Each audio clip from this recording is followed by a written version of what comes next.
South Africa, one of the world's fastest growing and most diverse emerging markets. With world-class infrastructure, sophisticated financial services and a progressive constitution, it's a gateway to African markets and the ideal investment destination for global investors. For over 135 years, the Johannesburg Stock Exchange has been a pillar of the South African economy, delivering an uninterrupted trading, clearing and settlement environment. Through our multifaceted business model, the JSE trades multiple asset classes and offers core issuer and investor services from listings to benchmarks and settlement. Operating in such a diverse economy gives JSE clients access to a broad range of issuers across industries through multiple asset classes.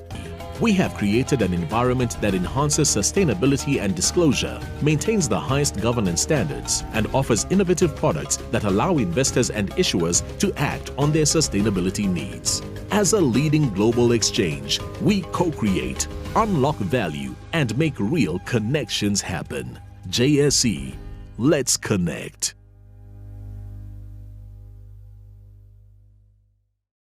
Good morning and welcome to the first Small Cap Investment Forum's webinar for 2023. My name is Sam Mokorosi.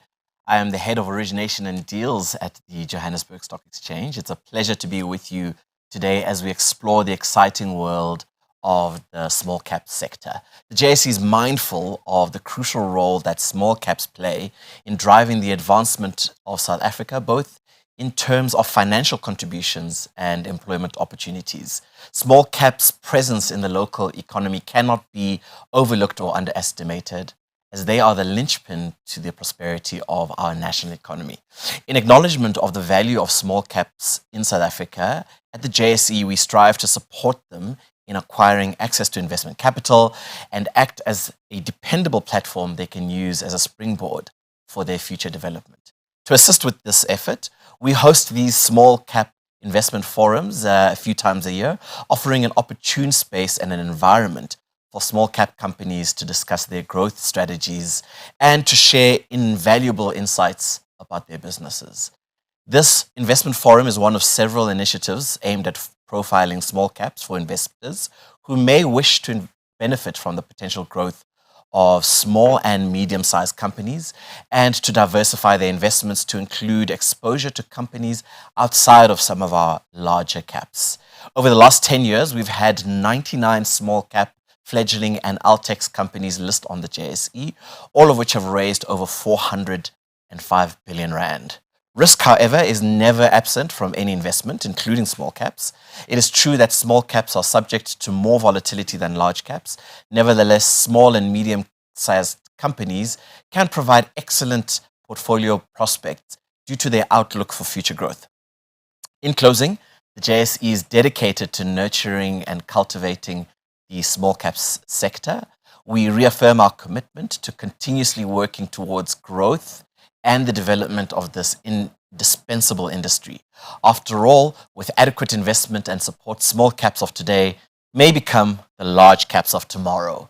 Now, before we begin today's proceedings, I'd like to take a moment to thank the executives of the companies that are joining us this morning. Zach van der Merwe, the CEO at Huge Group, Duncan Lewis at CA Sales Holdings Group, Brian van Rooyen at Labat Holdings, Tertius Zitska at Foresight Holdings, and Jan Nelson, who we're very excited is joining us as a brand new listed company, Copper 360, this Friday here at the JSE. So looking forward to that listing event this week. Thank you to all the CEOs for making time to be with us today and to showcase your respective companies. And a big thank you to you, the audience, who have tuned in. We invite you to immerse yourselves in today's discussion and to share your valuable feedback and ideas.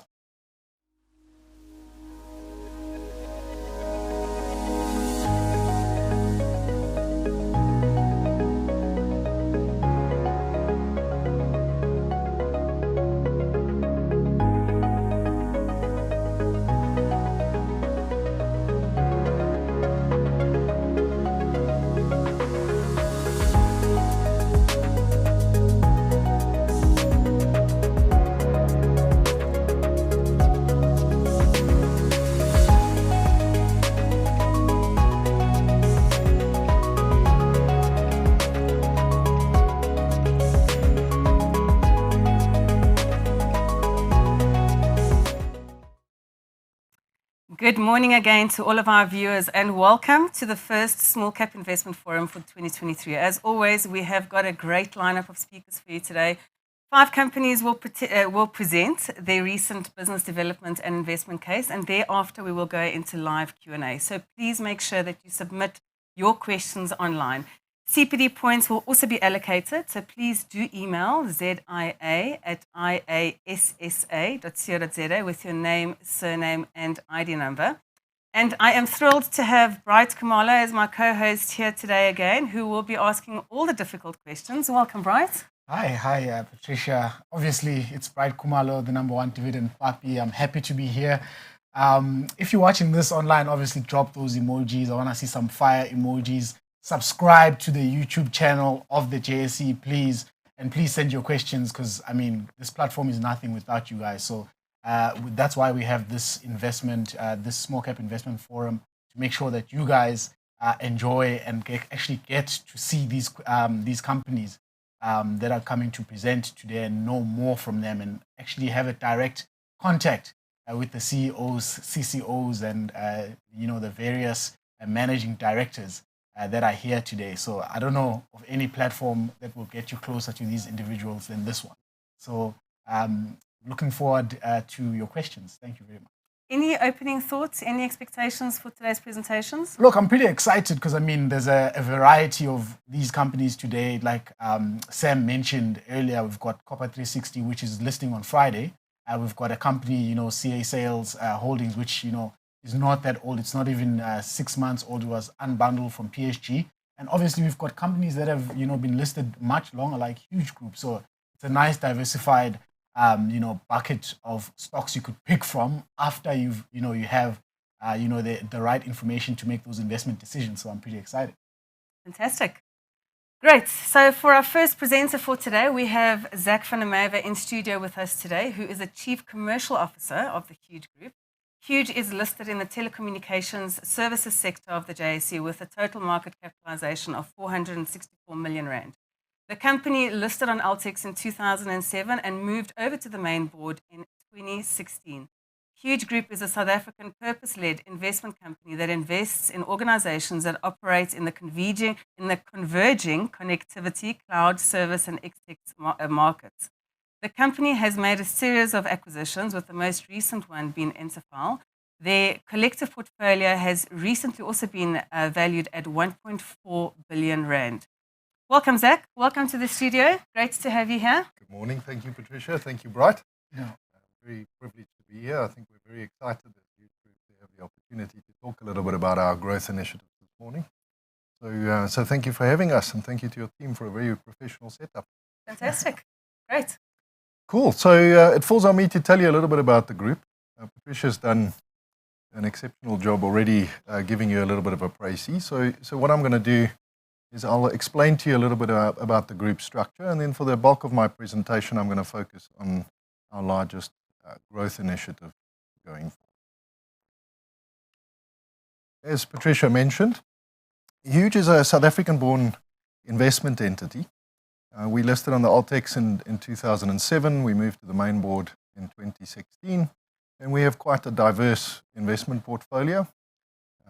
At our interim results end of August last year, our portfolio was valued at about 1.5 billion rand. Interestingly, our NAV moved from 897 cents to 939 cents. And within our portfolio, we have a range of different companies like Huge TNS. Huge TNS was born at the end of last year from a combination of what used to be Huge Telecoms and Huge Networks.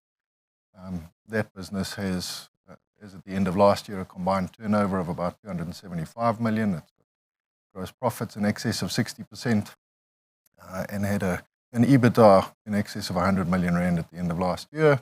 Huge Connect is another one of our businesses. Huge Connect provides secure connectivity for payment services in South Africa. It's a phenomenal business. Had a turnover last year of about 150 million rand. Similarly, gross profits in excess of, I think, 42%, and had an EBITDA of between 45 and 50 million rand. Huge Software is one of our smaller little businesses that provides ERP and accounting software. to the South African market. And then Huge Distribution is an importer and a distributor who serves channel partners across South Africa and the SADC region. We've got a very interesting solar and renewals project in that business. And all of these businesses are annuity businesses. They're high margin, they have strong cash generation, and they're supporting one of our key drives and really the meat of my discussion with you today, which is Huge Digital. Something to bear in mind is that we're not a traditional investment entity in the sense that we don't just invest in stocks and bonds. We actually invest in businesses and in people. We try and acquire meaningful interests in businesses in the converging connectivity and cloud space, in the software space, and what we refer to as the XTech space. We're not constrained from a particular size of shareholding or investment shareholding, so we don't always try and achieve 100%.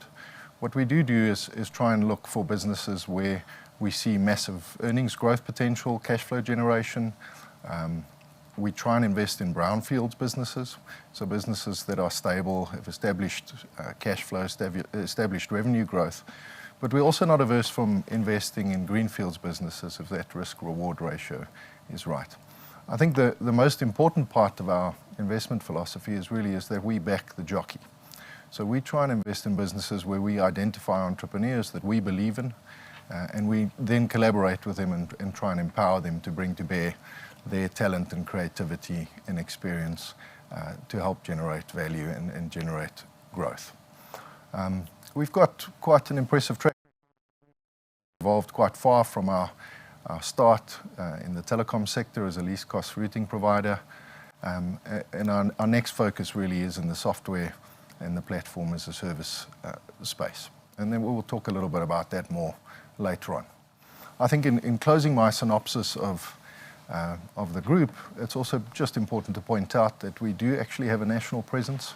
So we do have offices in most of the cities across South Africa, and from there we service our 40,000 strong SME and enterprise customer base with engineers and resources on site. But this is really the focus of today's discussion, where we are talking growth and growth initiatives. This is our most recent acquisition. The business is called Huge Digital. You would know that business historically as having been called Virgin Mobile South Africa. In October 2021, Huge Group started a process of acquiring Virgin Mobile South Africa. And if you remember, Virgin was the first MVNO, mobile virtual network operator on the African continent, and for the longest time, the only MVNO in that space. So since acquiring this business, we've pivoted it, and we believe we've created a very interesting platform as a service business, and I'll talk you through that a little bit more. But in understanding the opportunity and the growth opportunity, it's probably important for us to talk a little bit around the market and the growth opportunity. And to do that, we have to look at both sides, the demand and the supply side. And it's important to start with the demand side. And that starts with consumers.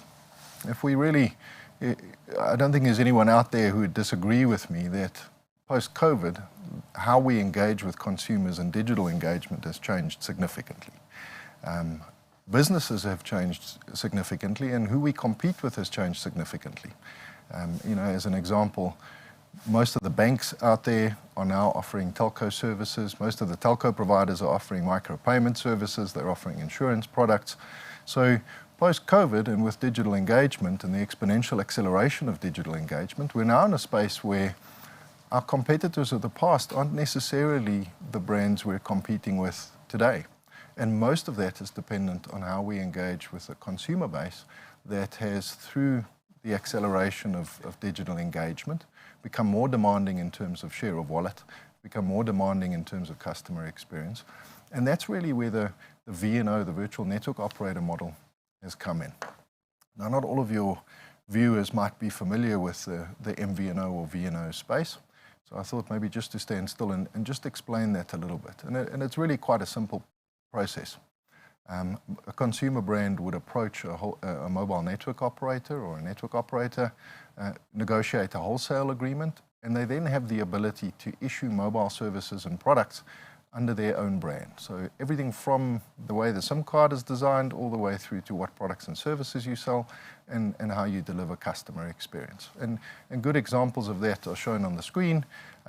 Companies like Standard Bank with Standard Bank Mobile, Pick n Pay as a retailer with Pick n Pay Mobile, very recently Capitec, and then of course FNB. FNB anecdotally, end of last year, were awarded the best global MVNO title in the world. So it shows we've come quite a distance as a South Africans in the global market. Now, if you then look at the companies that are starting to look at virtual network operator plays, it's important to understand why companies are doing that. And I've had the privilege of doing this for the last 18 years. I've been personally involved in most of the larger MVNO strategies for 2 of the banks, for the retailers, for entertainment services providers. I've worked quite closely with the operators. And we know from that work that we've done that there are 15 common reasons why boards of directors of traditionally non-telco businesses are starting to explore MVNO and VNO types of services. And I put the top 3 on the screen there for you, which really starts with the obvious, which is improved shareholder value realization. So if you think of businesses who currently are on the airtime gain, it's improving on the margin that they get from their airtime services. It's introducing non-traditional revenue. It's creating a defensible position in a space where potentially, post-COVID digital has disrupted that space. It's most definitely around greater ownership of the telecommunications value chain and entrenching that into the digital customer experience and improving that digital customer experience. And then for a lot of these businesses, it is about lowering the cost to serve and the cost to retain the customers that they do have in their existing customer base.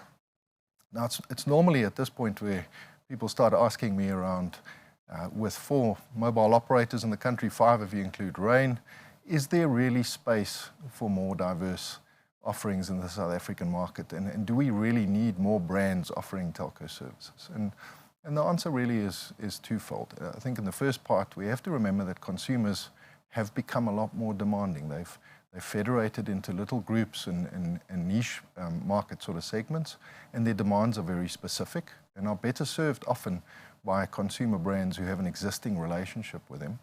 And the second is to look globally. The global MVNO market, averages about 10 to 15% of any given market. In South Africa, we're only at about 2%. So that leaves a significant opportunity for growth. I think the most important takeaway in understanding the market, and then I'll move on to tell you a little bit about our business, is really understanding why businesses are doing it. I think the traditional MVNO model years ago was profitable, it was possible, and it was very alive, and that's why we entered the market as Virgin. But today, having moved on, sitting in a situation where we have 185% mobile penetration, that's not why businesses are looking to get into the VNO space. It's not about selling voice, data, and SMS at a margin.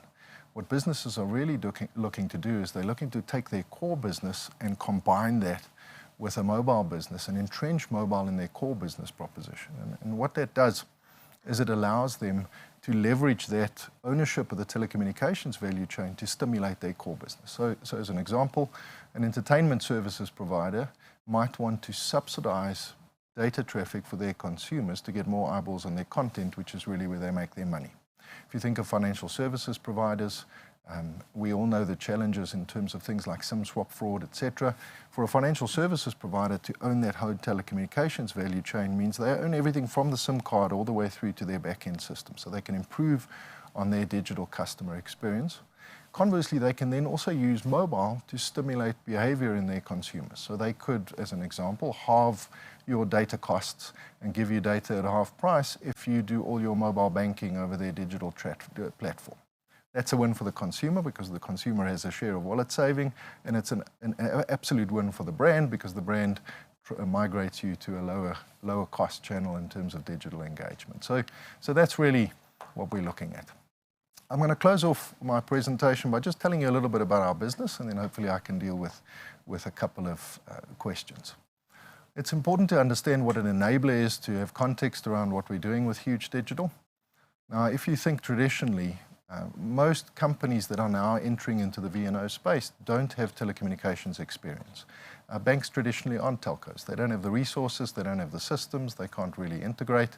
And that's where enablers come in. Enablers are businesses that have the resources, they have the intellectual property, they have the systems, the business processes. They step in and they allow these businesses to insource and effectively run their MVNO initiatives through a third party like ourselves. Now, we're very privileged having been doing this for about 2 decades, historically as Virgin and now as Huge Digital, that we have within our business the ability to not just provide the technical services, but also the expertise to provide consulting services and act as a single point of control for all of the elements related to the operations and the technical elements of being a VNO.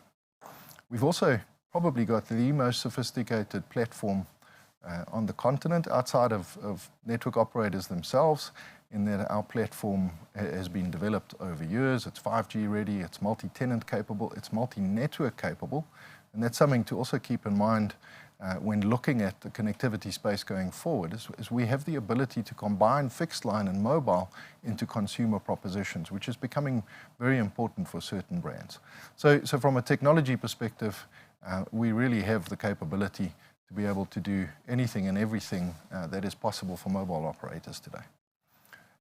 Probably the last key point I'll make is that one of the privileges we have now being part of the Huge group is that because of the investee companies in the group and because of our presence and because of the skills and the expertise we have in the group, we have the ability to be a total turnkey provider and do so reliably and do so in a manner that it doesn't make our customers guinea pigs in what is a very new sort of industry. So we can do everything from the logistics through huge distribution all the way through to omni-channel customer experience and all the little bits in between. So that's really, I think, all I have time for today. We really are very excited about this particular growth initiative. Any of your viewers who don't have questions now are welcome to reach out to us. I'd love to unpack that. And we're expecting exciting things from the VNO space. No, fantastic. Thank you very much. Yes, I'll open up with the questions. I mean, Huge Group has been very busy, like you said.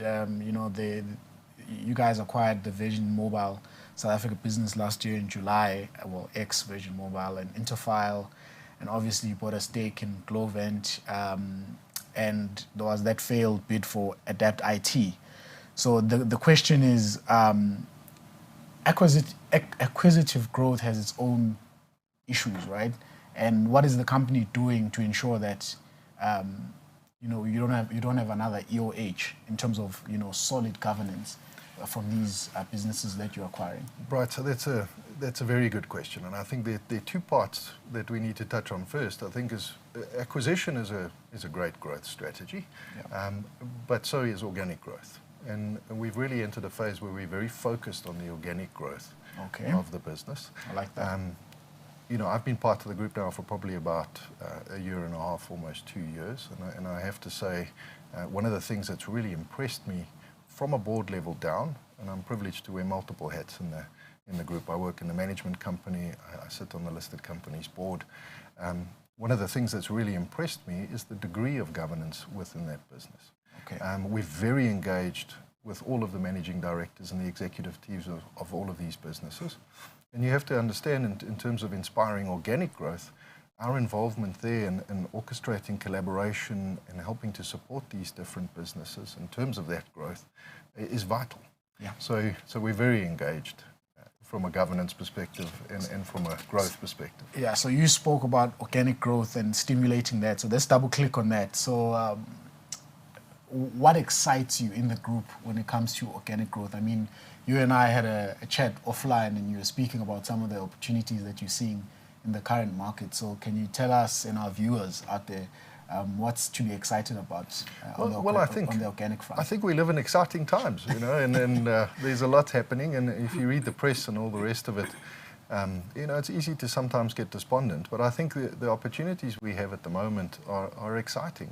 This VNO space, and speaking personally, the fact that we have an opportunity to get engaged into a space that I think someone in the press the other day said it's the season of VNO. at the moment. Okay. To be engaged in that at the moment is super exciting for us.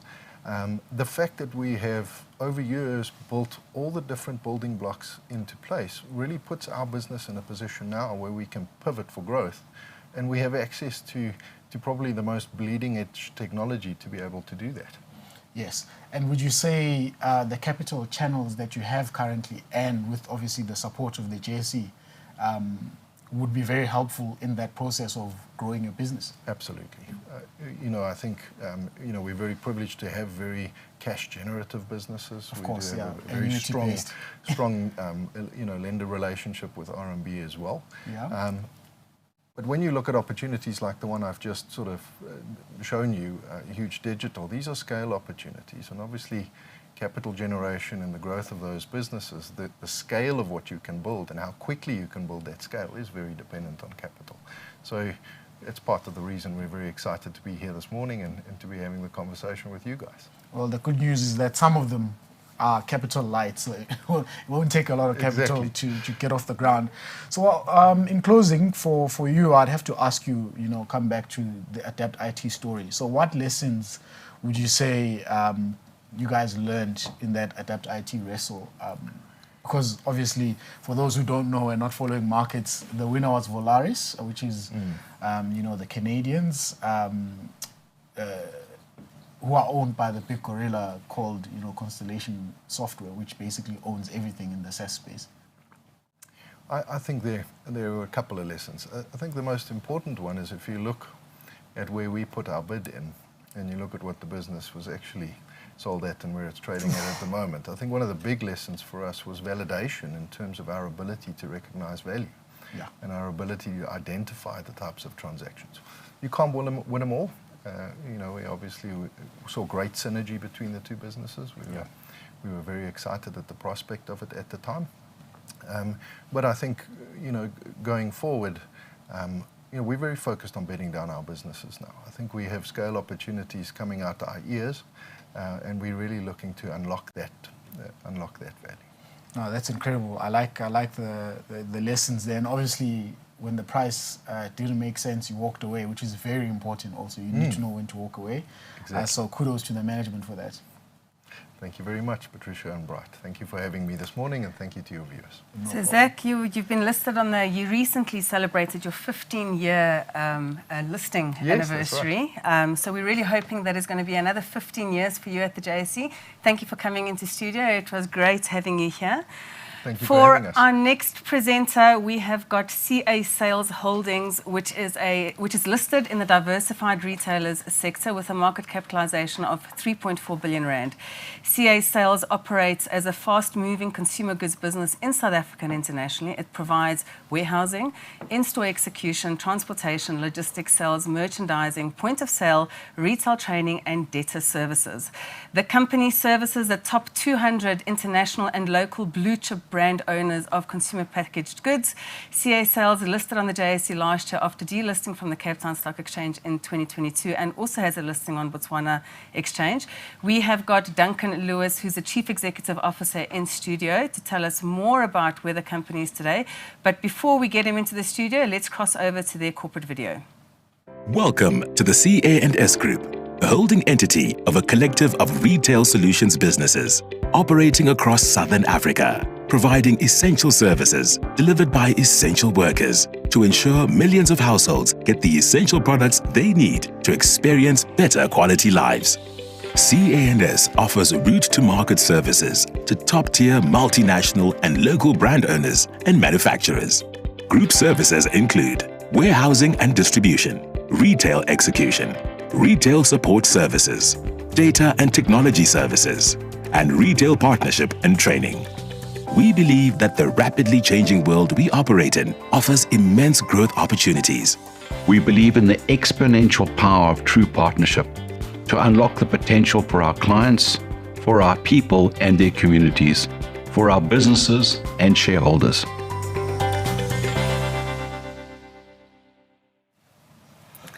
Welcome, Duncan. It's great to have you in studio today. Thank you very much for joining us. We look forward to your presentation. But before we do so, just a reminder to the viewers out there, Please submit the questions. We do see the questions coming in, but we need them to come in real time. And don't forget the CPD Points email address. Welcome, Duncan. Again, great to have you here. Good to be with you, and good to be with your audience, and thank you for your interest in our business.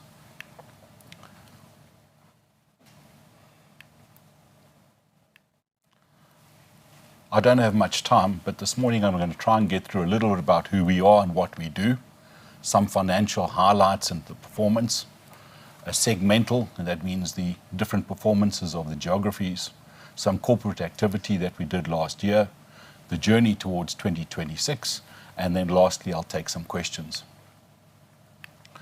Well, building on who we are and what we do, I think that we were established in 2011. We did our first acquisition in Botswana of CA Sales. But essentially, we're a group of service providers that provide route-to-market solutions for brand owners in the respective geographies. Now, I think that simply put, our job is to ensure the brands that you're familiar with, that you put in your baskets and pantries daily, weekly, monthly, are able to be shopped in these respective markets. So ultimately, our job is to provide route-to-market solutions for brand owners, primarily in Southern Africa.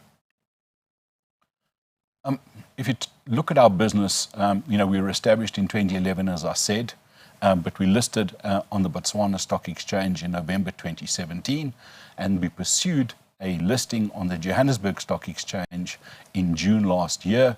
So we have a dual listing both on the BSE and the JSE.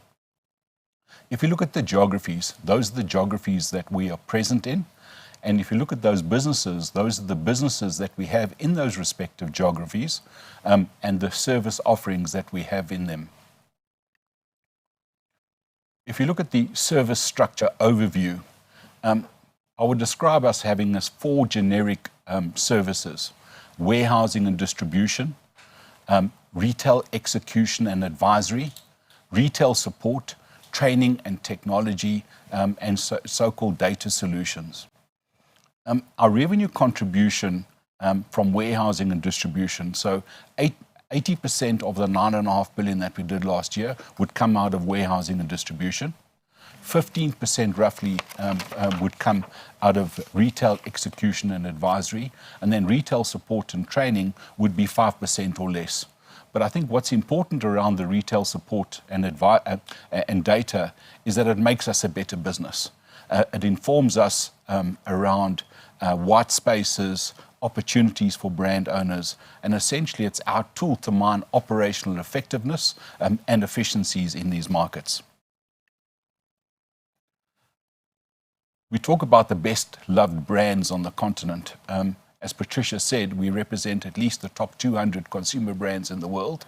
And the average client has been with us for 16 years or more.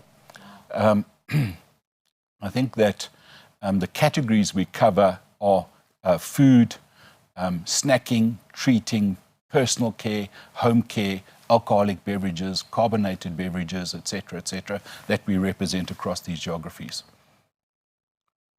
On the financial highlights, I'm just going to talk about a few. We talk about revenue. I'm very pleased to say that we grew revenue in 22 by 18.2% to 9.5 billion. We grew headline earnings by 33.7% to 363.2 million. Grew headline earnings per share by 31.2%, just over 78 cents per share, and then ultimately dividends per share up 30.4% to 15.35 cents. If you just look at I'm going to just talk about a few. So this is an overview of the group's performance. So revenue was 9.485 billion. That was up 18.2%. Gross profit, 1.4 billion, up 24.9% on the previous year. And then gross profit, 15% versus 14.2% in the previous year. And if you look at the profit after tax, 4% versus 3.5% in the previous year, I think what's important to note is that we had things in 22 that we didn't have in 21. In 21, we lost probably, I would imagine, in our liquor trading business, SMC brands, we probably lost 30% of our trading days because of COVID and the impact thereof, and liquor restrictions, which we didn't have in the previous year, which was also a contributing factor. Service levels improved in 2022 from brand owners, and the supply chain was just generally more efficient, and we've been the beneficiaries of that. If you just look at the last 7 years, you can see our revenue has grown from 4 billion in 2016 to 9.485. I think that we have set ourselves an objective to grow revenue at 20% compound average growth rate. If you look at the years of 2020, 2021, fairly static revenue growth, but that was obviously impacted by COVID, riots, floods in KZN, amongst other things. So we only grew revenue, I think it was just, call it 1% between those years. And then fortunately, in 22, getting the revenue back on track. If you look at the headline earnings per share, 78.2%. 78.2 cents, I beg your pardon, is really just a reflection of the revenue growth. So you will see that the headline earnings per share, by and large, mirroring the revenue growth in the period. On the income statement, I think that the important thing for me to point out is the growth in the profit after tax. I think that is a combination of improved service levels. I think that not having the restrictions that we had in 21, but most importantly, it's really around managing costs in these businesses, which I'm very pleased in a inflationary environment. We've been able to manage costs to below inflation, and this is really the net result. We have a strong balance sheet, and I think that the thing I want to point out here is really the cash that was generated, and the cash generated there was 250 million. So I think that our cash balance at the end of December was 451 million. I think the return on equity is probably worth mentioning. Return on equity in 22 was 17.4%, which is up from the previous year's 15.6%. And then non-current assets increased by 100 million. That's by and large as a result of our expansion into Namibia, where we've gone from 5,000 square meter facility to a 12,000 square meter facility, and that has been the main driver of that. On the working capital side, you'll see 1.1 billion versus 861 million in the previous year. I think what's important is that the inventories increased in line with revenue. The debtors increased in line with revenue. But I think that the working capital increased was by and large driven by the fact that the 31st of December last year was on a Saturday. People didn't necessarily pay us on a Saturday. In fact, they didn't, and we were paid the following week. So that is the consequence of that. On the cash flow side, I think that we've been able to generate cash, generated 251 billion rands worth of cash versus 241 in the previous year. If you just look at the segmental, I think that our biggest operation is in Botswana. And so we did 5.1 billion rand in Botswana last year, revenue growth of 13.6%. Eswatini, able to grow revenue there by 16.5%. Namibia by 15.8%. South Africa by 34%. And all the other countries, which would include the likes of Zambia, Lesotho, Zimbabwe, etc., admittedly off a low base, but in excess of 100% revenue growth there.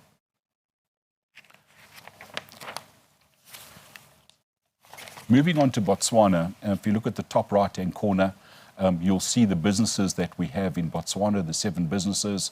I'm going to point out 3. CA Sales is our grocery distribution business. If you look at Smithshine, that is our business catering to the convenience sector, which would be forecourts and the like, as well as quick service restaurants in that market. And then SMC Brands, the last one on the right-hand side, is our liquor distribution business in that market. I spoke about the revenue growth of 13.6%, but if you look at the EBIT, growing EBIT there by 26.5%, which I'm very, very pleased about. And just to reiterate, that was a combination of getting the balance right, service levels, managing costs, and we're very, very pleased with that. If you look at Eswatini, growing revenue there by growing revenue there by 16.5%, EBIT only by 12.8%. But I think what's important to note in this market, we've adopted an invest to grow strategy in this market. So we invested in capability building. We also invested in a solar generation plant. We're generating probably 70% of our daytime capacity out of this plant. We're expanding that project. We also invested in people capability, technology, inventory management, transport management, warehouse management, and that is the net consequence, but I believe that we'll be the beneficiary of that going forward. If you look at South Africa, I'm very pleased with our South African business performance. I think what's important to note in South Africa, it's a bit of an outlier in the sense that we don't have a distribution offering in South Africa. It's purely an in-store execution model. So of the 12,500 people we employ, 9,000 would be employed in this business, growing revenue by 34% and growing earnings by 52.6%. We run 5 divisions, we got the balance right, got scale, and this is the net result. Namibia, we're very excited about our Namibian business. I think that, if you look at this business in context of all the others, yes, we've been able to grow revenue, but if you look at earnings up 70% on the previous year, but we still got very low margins, is because we are building capability in this business. I think by our standards, this is an under-contributing business or an underperforming business. But, we think that we've invested in the right areas, people, skills, physical facilities, infrastructure, and we've got a very robust new business pipeline. We've recently done an acquisition in this market, so I'm very excited about what's coming out, what's going to come out of Namibia going forward. I spoke about all these other geographies. You heard me mention the significant revenue growth and the growth in the earnings, but admittedly off a small base. We're excited about Lesotho and Zambia. I think that we've invested in a distribution facility in Lesotho. We've got our trading licenses, and so we're starting to develop a lot of new business out of that market. Zambia, we see very much as an invest to grow market, big formal market, formal retail market, and we'll be the beneficiary of that going forward. Just around corporate activity, this is some of the corporate activity we did. So we acquired Tabo & Corson, which is a Bidvest company, from them late last year. The Competition Commission approved the transaction in mid-December last year. The effective date of the transaction was the 2nd of January 23. We acquired 100% of Effective Sales and Merchandising, which is essentially part of our channel broadening strategy in South Africa. We acquired a controlling stake in Visible Works. And lastly, the full ownership of Promex, which is our retail execution business in Zambia.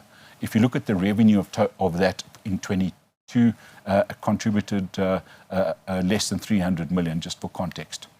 I think importantly is really our journey towards 2026.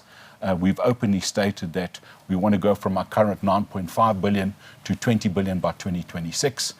That's what we would consider success. But the revenue growth is ultimately a proxy for everything else. So it's around being a profitable, sustainable, and predictable business. But the revenue growth is certainly part of that. I think that just in the interest of time, I'm going to go and just share with you the journey from 2019 to 22. And what I want to point out is really the growth in net margin. Growth in net margin in 2019 from 2.9%, 2020 2.9%, 21 3.5%, and then lastly in 22 4%. And that is driven by making sure we get the right mix of clients in all the geographies, but also that we're mixing it with the distribution and the services type business. The services type business is generally margin richer, and that is the net result of it. If you just look at this in a graph form, our journey towards 2020, we think that we have plans in place, we have the framework, and I guess the dry powder to get us to 18 billion by 2026. And the difference between the 18 and the 20 is strategic acquisitive growth, which we're looking at. So I think that we're well on track to achieve the 18 billion in my view, and the challenge between the 18 and the 20 is making sure we find the right acquisitions at the right price. I think that the important thing for me on the slide is to make sure we get back to our compound average growth rate of 20%, which we believe, notwithstanding unforeseen circumstances, we will. I think that the priority for 2023 is really just to continue the momentum we've started and make sure they implement the plans that we already got in place. I think that part of not only building on the momentum and implementing the plans is to continue with our channel broadening strategy, to optimize the opportunity with existing clients in new geographies, and to complement that with new services. What this is meant to represent is really the building blocks for our competitive advantage. I'm certainly not going to take you through all of those, but we believe that that's what contributes to our competitive advantage. But ultimately, for me, it's about the people. It's about a team of highly motivated individuals that are capable, that have in-depth knowledge of their markets, their categories. And we believe that that team is the team that wants to do something different, something significant. And we believe that's what our success hinges on. So thank you. No, fantastic. Thanks for that presentation. We do have an online question. I'm wondering if we can maybe give the online question first. So, yeah, you can, okay. Thank you so much, Duncan. Sorry, apologies for that. We do have a question from Talia Ginsberg asking that CA Sales was in the PSG stable. What was the rationale originally in terms of investing in the company in itself? And then, of course, what was the rationale in terms of the actual unbundling? Yeah, look, I don't want to speak for PSG and why they invested in us. I think that they'll be best placed to answer it. But I think that on the listing and the unbundling, I think that, as I said, we listed on the Botswana Stock Exchange in November 2017. It was always our ambition to list on the Johannesburg Stock Exchange. We simply, we weren't at the right size, we didn't have the scale, and we had to grow into it. So, we're able to do that last year, which I'm very pleased about. I think that by and large we've been well received, and we addressed one of the primary concerns, which is around getting on a larger stage, but also addressing the issue of, the shares were by and large illiquid, so I think it addressed that as well. Yeah. And, we're a future-focused business, and, listing on the exchange does give us opportunities, should the right opportunities come along to expand. So I hope that answers your guest question. And independence, obviously. Of course. So, yeah, definitely, I like that. That was an interesting presentation. I like the segmental analysis just to show us, where the business is big and where the growth opportunity is. For example, I see Botswana is your largest market. How did that come about? I mean, did you guys start out in Botswana? What's interesting, Bright, is that I told you the business was incorporated in 2011. Yes. But the business in Botswana was established over 4 decades ago. Ah. And what's important to note is that is by and large true for all the businesses. So the South African business was established in 1976. Wow. The Namibian business is either 6 or 7 decades old. Our Swaziland business is close to 3 decades old. So we actively pursued market-leading businesses in these geographies. We identified management that we liked and trusted, had a history of making profits, and that really believed that by partnering with other businesses across these geographies would be a catalyst for accelerated growth. And that's by and large how the business started, and that's how it grew. And really the CA Sales opportunity in Botswana was the first that we were able to get across the line, sir. Oh, no, I like that. So basically, from looking at that segmental analysis and what you're telling me is that there's still a lot of opportunity in South Africa because the market is about 10 times as large here. And even though it's a little bit more matured, it might be hard to muscle your way in. But what are your plans for South Africa? Yeah, look, so I think that, I think that what's important is that we continue to deliver operational excellence for our existing clients. If we don't do that, we cannot expect the accelerated growth. So let's just assume we do that. Is that it's our view that there's lots of runway, not only in South Africa, but in all the markets. Yeah. So in South Africa specifically, I would describe our business as a number 2 player. And if you look at the revenue in South Africa, round numbers was 1.5 billion. Yeah. We believe the number 1 player does probably 3 times that turnover.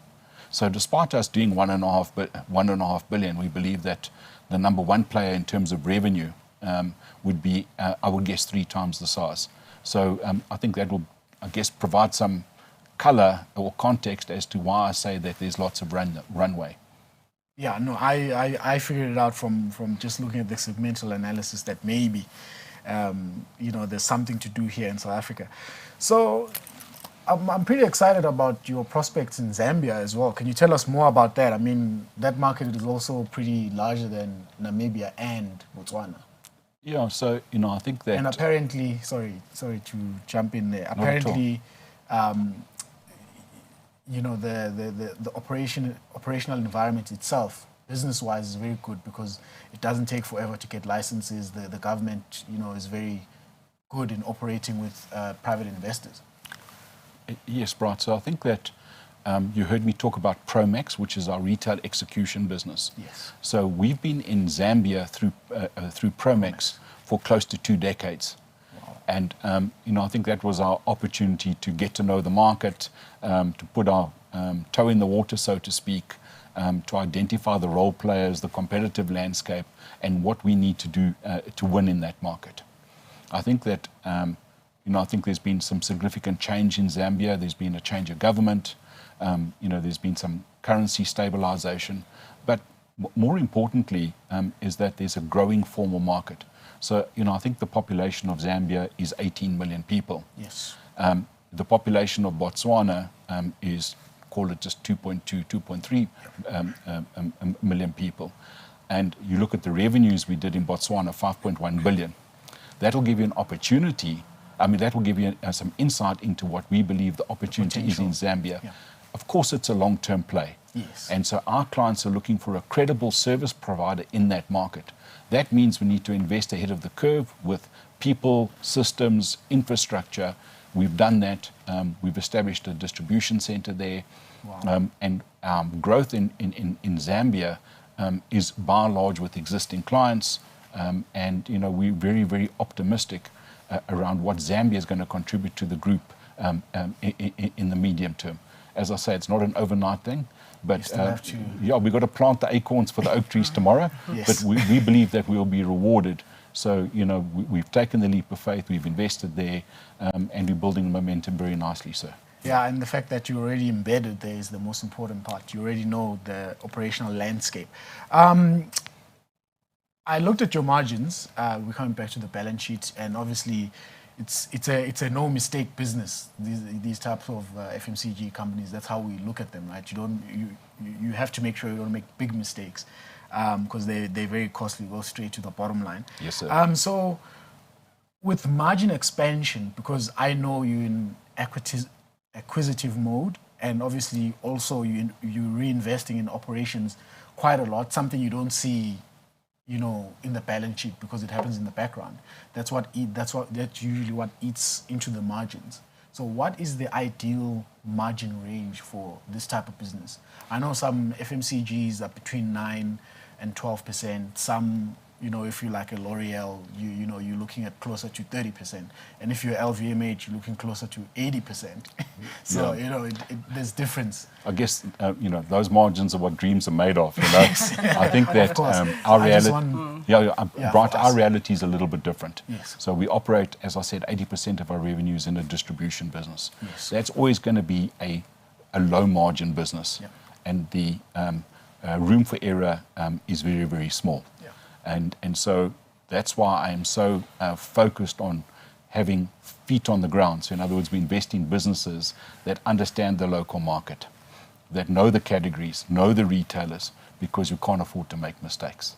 So, I think that the distribution business is always going to be a tight margin business.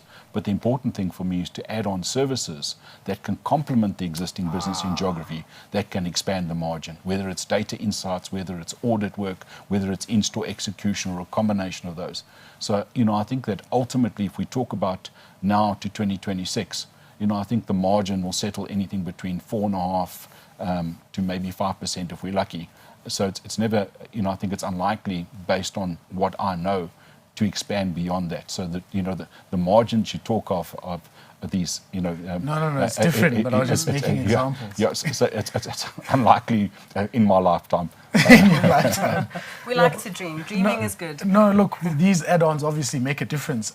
So is it fair if I said you do what Bidcorp does for restaurants, but you do that for the retail and FMCG market? I think that what we do for brand owners, we help them win in these markets. So it's important for us to demonstrate. Of course, we provide physical infrastructure, people, trucks, warehouses, but that's not what our business is. Our business is about the IP that we share with brand owners around how to win in a particular market, in a particular category, in a particular retail environment. And that's really the expertise we bring, and we're able to implement that brand strategy in the market. That's what our business is about, sir.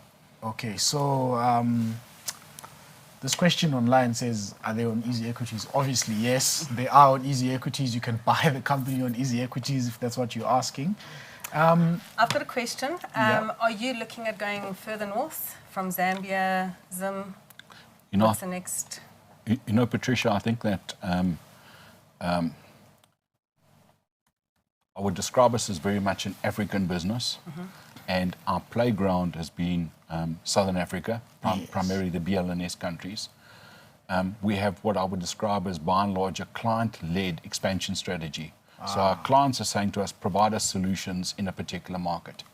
Some markets are not necessarily, I regard as opportunities, but certainly East Africa is an opportunity for us, and one that we're doing together with clients, collaborating around finding solutions on the ground. So I would say Southern and East Africa, and that's in the context towards 2026.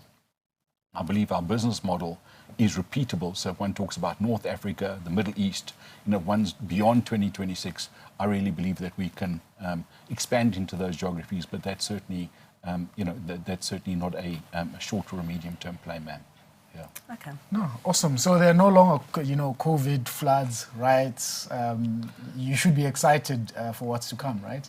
Yeah. Look, I think there's no shortage of stuff to keep us awake at night. And I think that, we as a country score a few of our own goals, but we've got to make sure that we are aware of what's happening, put plans in place to mitigate it, whether it's load shedding or otherwise, and make sure that we find solutions,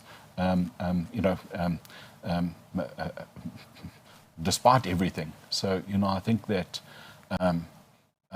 none of us have got a crystal ball, but I think that we've got a, capable, agile, future-fit team on the ground, and I'm confident that we'll certainly do all we can to ensure we deliver for existing and new clients. No, fantastic.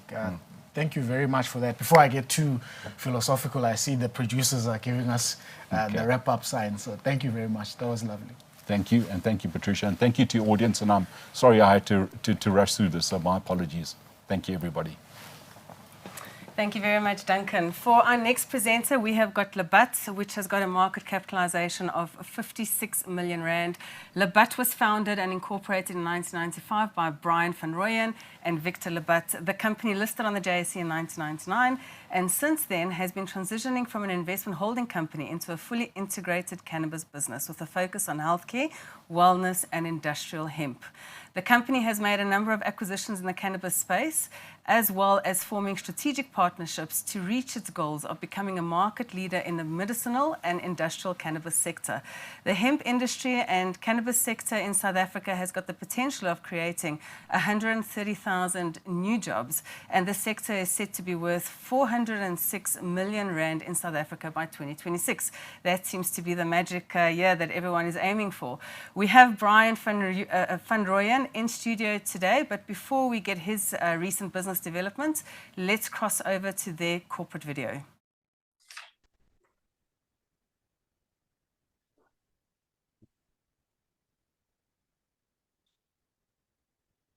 Good morning, ladies and gentlemen. My name is Brian van Rooyen. I'm the CEO of Labat Africa Limited. I really want to take this opportunity in thanking you for this noble idea of an investment forum where small cap companies can showcase their abilities to potential investors. Labat Africa is a locally owned and managed investment holding company listed on the JSE since 1999 and was founded in 1994. Our focus have been multi-sector markets, and our strategy is around the organic and acquisitive growth. Labat is positioned to create a pioneer in new industries, and we currently a level 2B company. We continue to evolve to realize our vision of establishing and growing a new 100-year industry. We are focusing on expanding our healthcare with a cannabis-focused business. This involved aligning our various subsidiaries to create an integrated and end-to-end value chain to realize this vision. Sweetwater Aquaponics is our growing facility. African Cannabis is our seed company, our genetics company. We've got over 100 genetics. Canna Africa is our retail outlet. Biodata is our research and clinical trials operations. Labat Pharma in Germany is to open the market into the German market, and our intellectual property is held in our SAMIS business, and Labat Logistics is our logistics company. The cannabis industry has massive local market potential in South Africa. DTI currently estimated that the South African cannabis market alone is worth 14 billion rand. It is projected that the medicinal cannabis market in South Africa by 2027 will be around 27 billion, and of course 70% of that total market is of the African market by 2024. Ladies and gentlemen, I want to focus just for a minute on the local market. I've said that the focus is on the South African market. Recently, we've seen that the announcement of the 5 top performing companies on the JSE for the last 25 years in terms of returns has been all South African companies, and on top, apart from a good amount of the income from Naspers, all other 4 companies has generated almost 100% of the income from the South African market. So the South African market is obviously a huge market for us. The cannabis market totally is obviously for us a huge challenge in the South African sphere. But the big question is it legal? In 2018, the Constitutional Court legalized the use of cannabis for both personal and medicinal consumption. CBD-contained products were allowed with a 20 milligram per day dosage and a 60 milligram per package for legal tender. The trade of THC cannabis is only permitted in the cannabis cultivation areas under an official license from SAPRA. Consumers and patients may only acquire THC medicinal cannabis provided either through a Section 21 application that form part of the use of unregistered medicines. We've seen recently, or in 2022 rather, that the court declared unlawful in September last year the Grow Club model. And Labat Healthcare clinical research company Biodata has approval from the South African Pharma Ethics Committee to conduct observational studies by dispensing SAPRA cultivated cannabis product for the treatment of pain management as opposed to opiates. The purpose for our capital raise, ladies and gentlemen, is we've seen that entire value chain of Labat over the years, and right in the middle of the 22 months of COVID lockdown, it was very difficult to raise capital. So all the building blocks for our cannabis business, the funding has come out of Labat itself. We're looking at a 31 million rand to expand and to accelerate the growth in our healthcare business and our value chain. And that's broken down into the 2 million for the genetics business, 12 for the cultivation business, 10 for the extraction business, 3 for the retail business, and 1 for the pharmaceutical business. 2 million will be allocated to the clinical trial and research. Just to say that we're one of only 2 companies that have been over and above our cultivation business being awarded a extraction license by SAPRA. The current share issue breakdown for Labat is 622 million shares in issue and 5 billion shares that it's been authorized.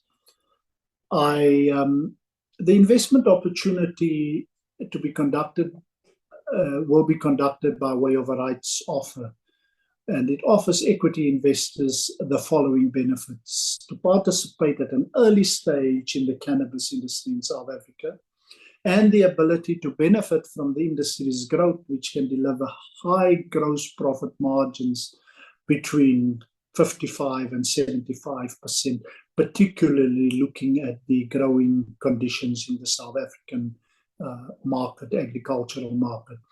The ability to partner with a management team that has intimate knowledge of the market, and the ability to invest in an existing cannabis business with all the necessary licenses and approvals. The ability to enter the cannabis industry via a publicly listed entity with a 25-year track record.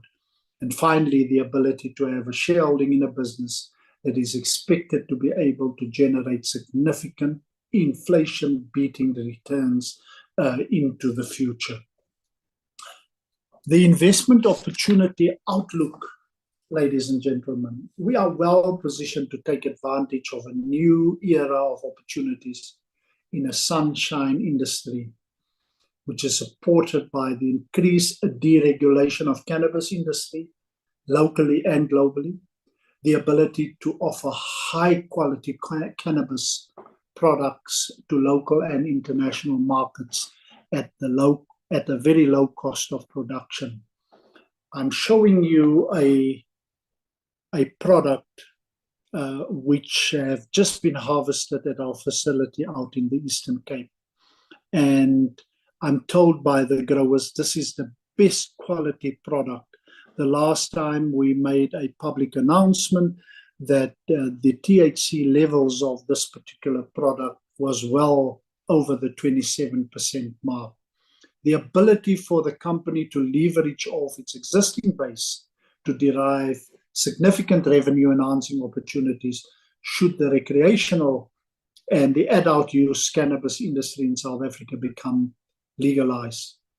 And finally, the opportunity to become the main consolidator in the South African cannabis industry to acquiring cannabis and ancillary industry entities for a considerable discount. We've recently been allowed by SAPRA to buy in product from legal cultivators in South Africa. I'd like to introduce the Purposing the New Cannabis Economy through a proudly South African value chain.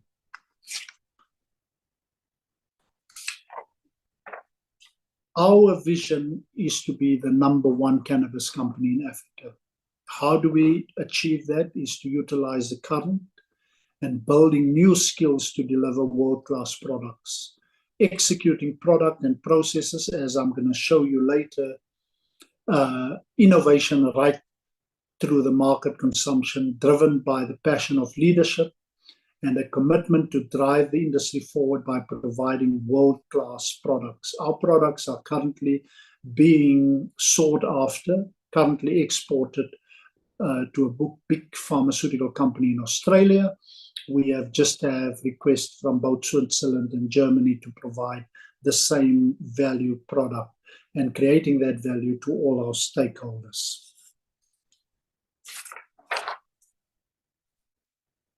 Here's our medicinal cannabis value chain, and I'm focusing only on the medicinal side of it because the hemp and industrial side of cannabis is a whole new discussion which form part of the entire growth of the cannabis industry in the country.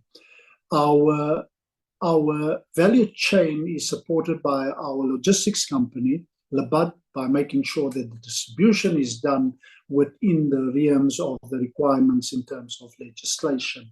But it's equally supported by technology platforms, research studies and clinical trials, as well as GACP, EU GMP conversion.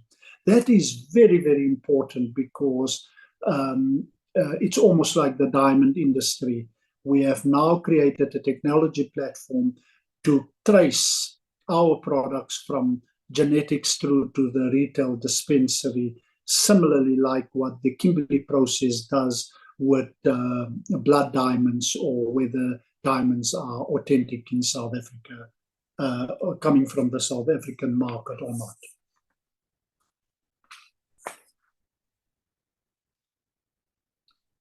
Our competitive advantage includes a vertically integrated value chain, SAPRA-approved cannabis cultivation and extraction facility, one of only 2 extraction licenses in South Africa. That's why we are allowed to buy from other cultivators in the country at the moment. National retail store footprint, 8 stores operational, 6 additional franchises sold. We've got an advisory board on which we hang our whole implementation, made up of PhDs, experts in the field on biology, medicine, law, business, and technology. We've got strategic partnerships with clinical research organizations, technology developer, and international partners. The low cost of production in the South African market and the high gross profit margin when we do it with the natural sunlight as opposed to indoor. The problem that you have with indoor, ladies and gentlemen, is that it becomes uncompetitive with the constant load shedding, high price of fuel, and the fact that there is not constant growth in our operations by the constant interference on load shedding. Ladies and gentlemen, from a Labat perspective, the time is now to invest in a fully integrated cannabis healthcare business with an end-to-end value chain, a value chain that will accelerate the growth of the cannabis economy and ecosystem in South Africa, an economy that is on the lips of the President of the South African government, that is on the lips of the Finance Minister, MECs, provincial MECs, provincial premiers, in order to create the job creation and be part of this economy. Ladies and gentlemen, I thank you for your attention, and if there's any other further questions, we'd be happy to deal with them on a one-to-one basis. Thank you. Well, we have got Brian in studio with us today. Excited, great having you here. You did bring a sample with you into studio. Let me just say that this is the legal quantity that we are permitted to have it on one individual. But Brian, why don't you tell us a little bit more about what you have for us in studio? Well, this is a product that we're exporting to the Australian market at the moment for medical and pharmaceutical use. This is a product grown at our facility out in the Eastern Cape, and it is a product that contains well over 27% of THC. That is your hyperactive component that are being used for medicinal and pharmaceutical purposes. Okay, fantastic. And how much does it take to produce that, and how much do you sell it for? My goodness, this is, we're currently exporting to the Australian market between 25 and 30 rand a gram. You know, so this product can sell well over $6-7 a gram. Wow. Depending on the quality. We will produce it at a very, very low margin. Having said that, that is why three of your major industries, the pharmaceutical industry, the tobacco industry, as well as the alcohol industry, has entered the market of cannabis. Yes. We've seen Distel and Intraven each bought a 20% stake recently in Relief. Pfizer Laboratories, a pharmaceutical company, acquired a company in Europe for $6.7 billion, a cannabis company. British American Tobacco has in the last 12 months done 2 deals close to $250 million. One investment was in the Sanitary Group in Germany, $10 million, and another was a 20% stake in Organigram, a California-based company, for $175 million. So people are looking, they are looking at alternatives to your alcohol, to your pharmaceutical, for pain management, because in one of the things that we are doing in our biodata research project, we've got permission from SAPRA to conduct observational studies for pain management as opposed to using opiates. So pharmaceutical companies are going into it. The alcohol companies, Distel want to get part of this massive market that are sitting in South Africa. 28 billion rand, 20 billion rand illicit market in the country at the moment, according to the World Health Organization, and a close to $350 billion market worldwide. Sure. Okay, fantastic. You mentioned a lot of things there, and I want to follow up on many of them. So I don't know, let's start with the regulation. You talk about the illicit market in South Africa and obviously being a big hindrance in what you're doing. Where are we in South Africa in terms of regulation? Can I just, start growing my own stuff?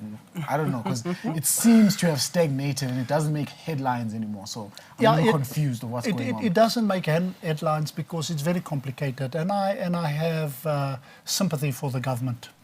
We've met with the President's advisor, Gert Strachen, on the whole cannabis plan. Yeah. The problem that you're sitting with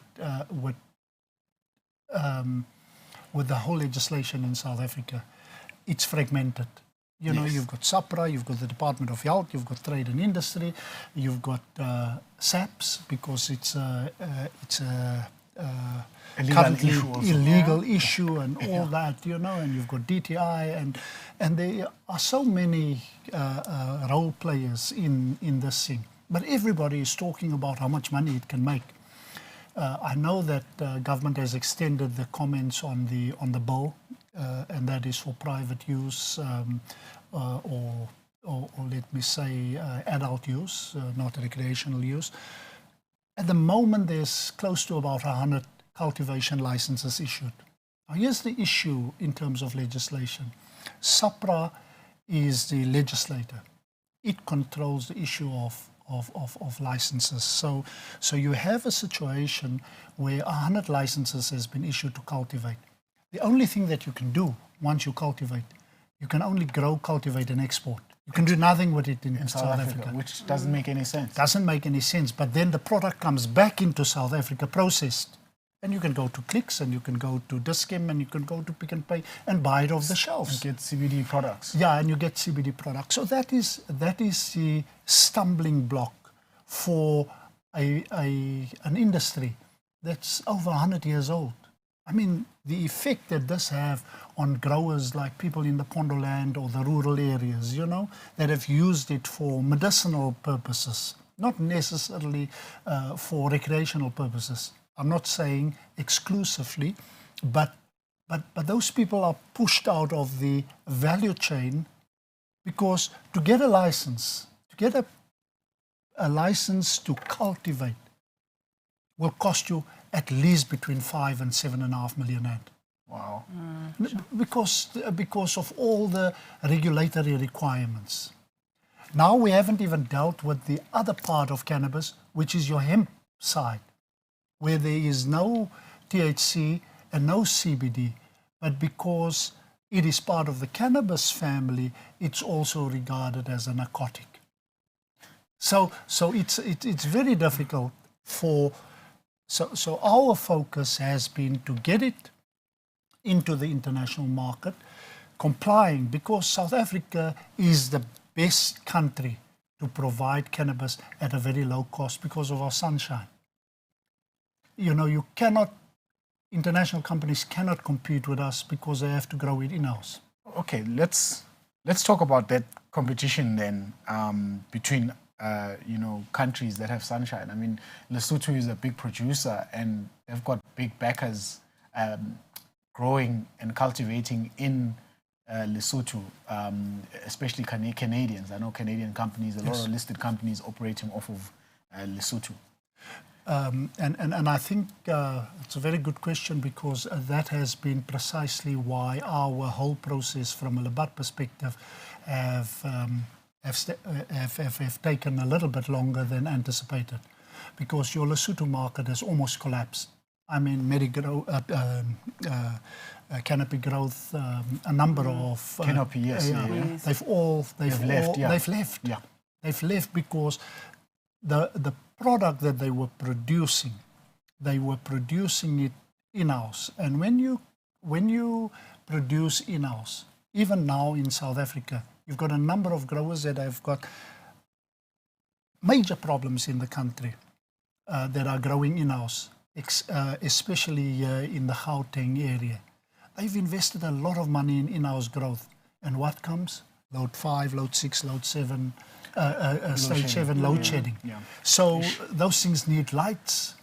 And now the price becomes so uncompetitive that the European market, there's about 20 companies that are legally operating or that have legalized cannabis, both for recreational purposes or adult use and for medicinal purposes. And they are saying, if the price is the same that I can get it in Canada, why would I buy it from South Africa? So that becomes a major issue as well. But for the adult use, the advantage that we've got in our licensing, we've also been granted an extraction license. So what that means, we're one of very few companies that have got an extraction license. We can now extract oil out of this as part of our licensing regime, which means you can now get oil out of it. Yes. And that oil can be provided. We're going to get into the oil question because we've got an oil question there. Do you have any questions online? Yeah, we do have a question from Annan, and he's asking, how is the growth in the cannabis market and the dynamics locally and internationally? Well, as I said, the growth in the local market, the genetics that you've got is probably some of the best genetics that you can find in cannabis worldwide. It's here in South Africa. Your cheeses and your products that has been grown traditionally out in Pondoland and all that. Those are top class products. So the growth is there in South Africa. It's legislation that's hampering it. And that legislation, unfortunately, is going to hamper the growth both from an industrial side, because we're talking about hempcrete, we're talking about hemp polymers, we're talking about hemp products in the motor vehicle industry. All those things are relatively easily available. Remember, cannabis is a weed. You know, you throw it there and it'll grow. Yes. You know, so that's the, and it consumes so much more carbon dioxide than anything else. So there's a whole chain of events like carbon credits and all those type of things, you know, alternative energy sources out of hemp. We're working on 1 or 2 big energy supply projects out in KwaZulu-Natal at the moment. Okay, let's talk about the investment case for Labat. I mean, so what's currently your strategy? I know you went on a capital raise and you're halfway there, Yep. and you're doing exceptionally well. Yes. Which means the pivot was definitely the right decision, right? And so what are we going to do with all of this cash that's sitting in the balance sheet once you hit 100% of your capital raise? I tell you, at the moment, we were taken aback by about 2 years in COVID, but we've picked up. You see now latest results published for the interims at the end of November. The profits are starting to come through at the operational side. So Okay. what we're doing here with this capital raise, when we announced it, we were looking at raising about 65 million rand. Out of that 65 million, we've raised 34 already. There's 31 left. And that is only to accelerate the process. We can go on the way we went on the last 2 or 3 years, slowly.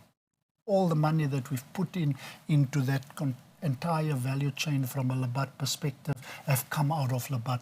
We've raised the capital by doing private placements. We've invited people to come into the operations. And people are excited because the margins in this business is enormous. If you think the margins in the cell phone industry is huge, boy, you've got to do the margins. You've got to do the sums in the cannabis business. Yes. Is there any other question? We don't seem to have any more questions online. Okay. But maybe just a question from my side, Brian. So, somebody told me that, cannabis is not like wine. It doesn't get better with age. So you've got to grow it, you've got to cultivate it, and you're exporting. So what's the exact number that you're currently exporting? At the moment, we're sitting with a dilemma. We've got our facility out in the Eastern Cape. We can only produce X. We can only produce about 200 kilograms a month. That would be maximum. Or 200 kilograms, probably a quarter or so. Remember, with the cannabis, you can harvest 4 times a year. Yeah. It's not one harvest. We've just had a request from the Swiss to provide them with 250 kilograms a month. A month. The advantage that we've got, we went back to SAPRA and said, there's a lot of growers in South Africa that doesn't have offtakes. Will you allow us to buy from those people and provide some of our offtakers? We've just had another request for an offtake from Australia, over and above what we're currently doing in Australia. Then there is a huge demand for oil. There is a huge demand for distillate. There's a huge amount for product. And I'm talking about our facility that we're now setting up. You were asking me earlier on, what are we going to do with the money? Yes. We're going to set up an extraction facility, an EU GMP extraction facility. And we're hoping to do 200 liters per month. 200 liters per month, and at 120,000 rand a liter. Sure, goodness. and That's the value, So and in terms of distributing that I've those already- liters? Do you have partnerships? Do you have, We're partnering with a California-based company called Cali Boys with our extraction facility, okay, and they and other part demand? of their request in the partnership is that they want to take 100% offtake, but we can't give them 100% offtake because How there much is a demand do they demand. have? Wow. They're based in Californians. California, Yeah, okay. 100% offtake. Goodness. But we can't do that. We have to do this, and that's why we are looking at other growers to provide us the product. I think we've got a list of 9 or 10 growers already that we've accredited, because we've got whatever we provide to the Australians or to the Swiss or to the Germans, they don't care where it comes from. They keep us responsibility for quality and delivery.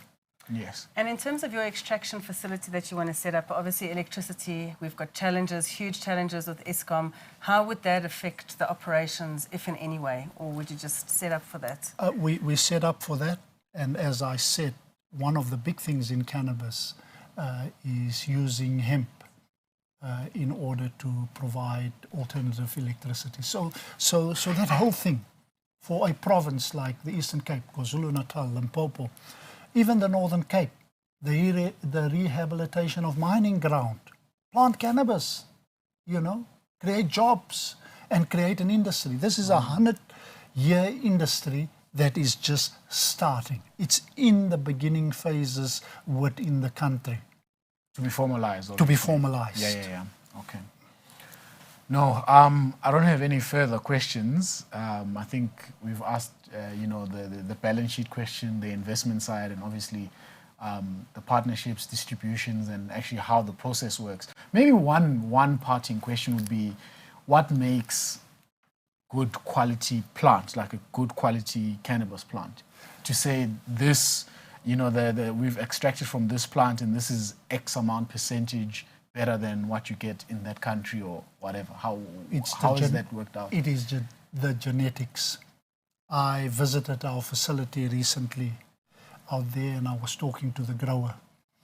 And while going through the facility, I must have talked to 6 mother plants and 12 daughters and 15 other clones, because that's what you have to do. Yes. It is, people think it is about putting a seed in the ground.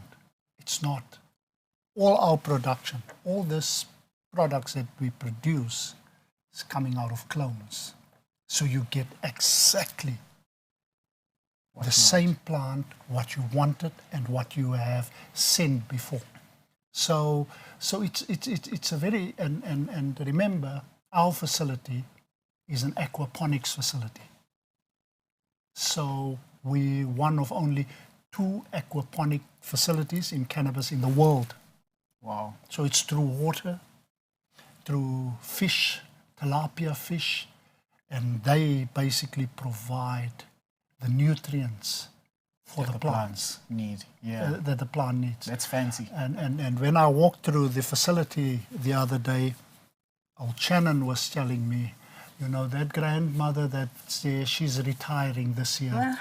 She's delivered 5,000 or 10,000 plants. Yeah, now it's the daughter's time. Oh, goodness. There you go. And I say daughters because males can't Produce flower. Oh, flower, sorry. Yeah, so it's only females. Very interesting. Any more questions? No No questions. I'm sure we've got a lot of interest from our viewers online. There you go, from daughters to grandmothers to children to babies. Thank you very much, Brian, for coming into studio with us. Thank you. It was great having you here. For our next company, we have got Foresight, which has got a market capitalization of 145 million rand. It is a multinational diversified technology group which leverages their portfolio of 4 IR technologies. The company offers artificial intelligence solutions with machine learning together with big data, cloud, and business intelligence solutions. The company services many sectors ranging from agriculture, engineering, healthcare, hospitality, infrastructure, and transportation. We have got Tasha's who's going to be joining us in studio, but let's first cross over to their corporate video.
Great. We have got Tasha's in studio with us today. Very exciting.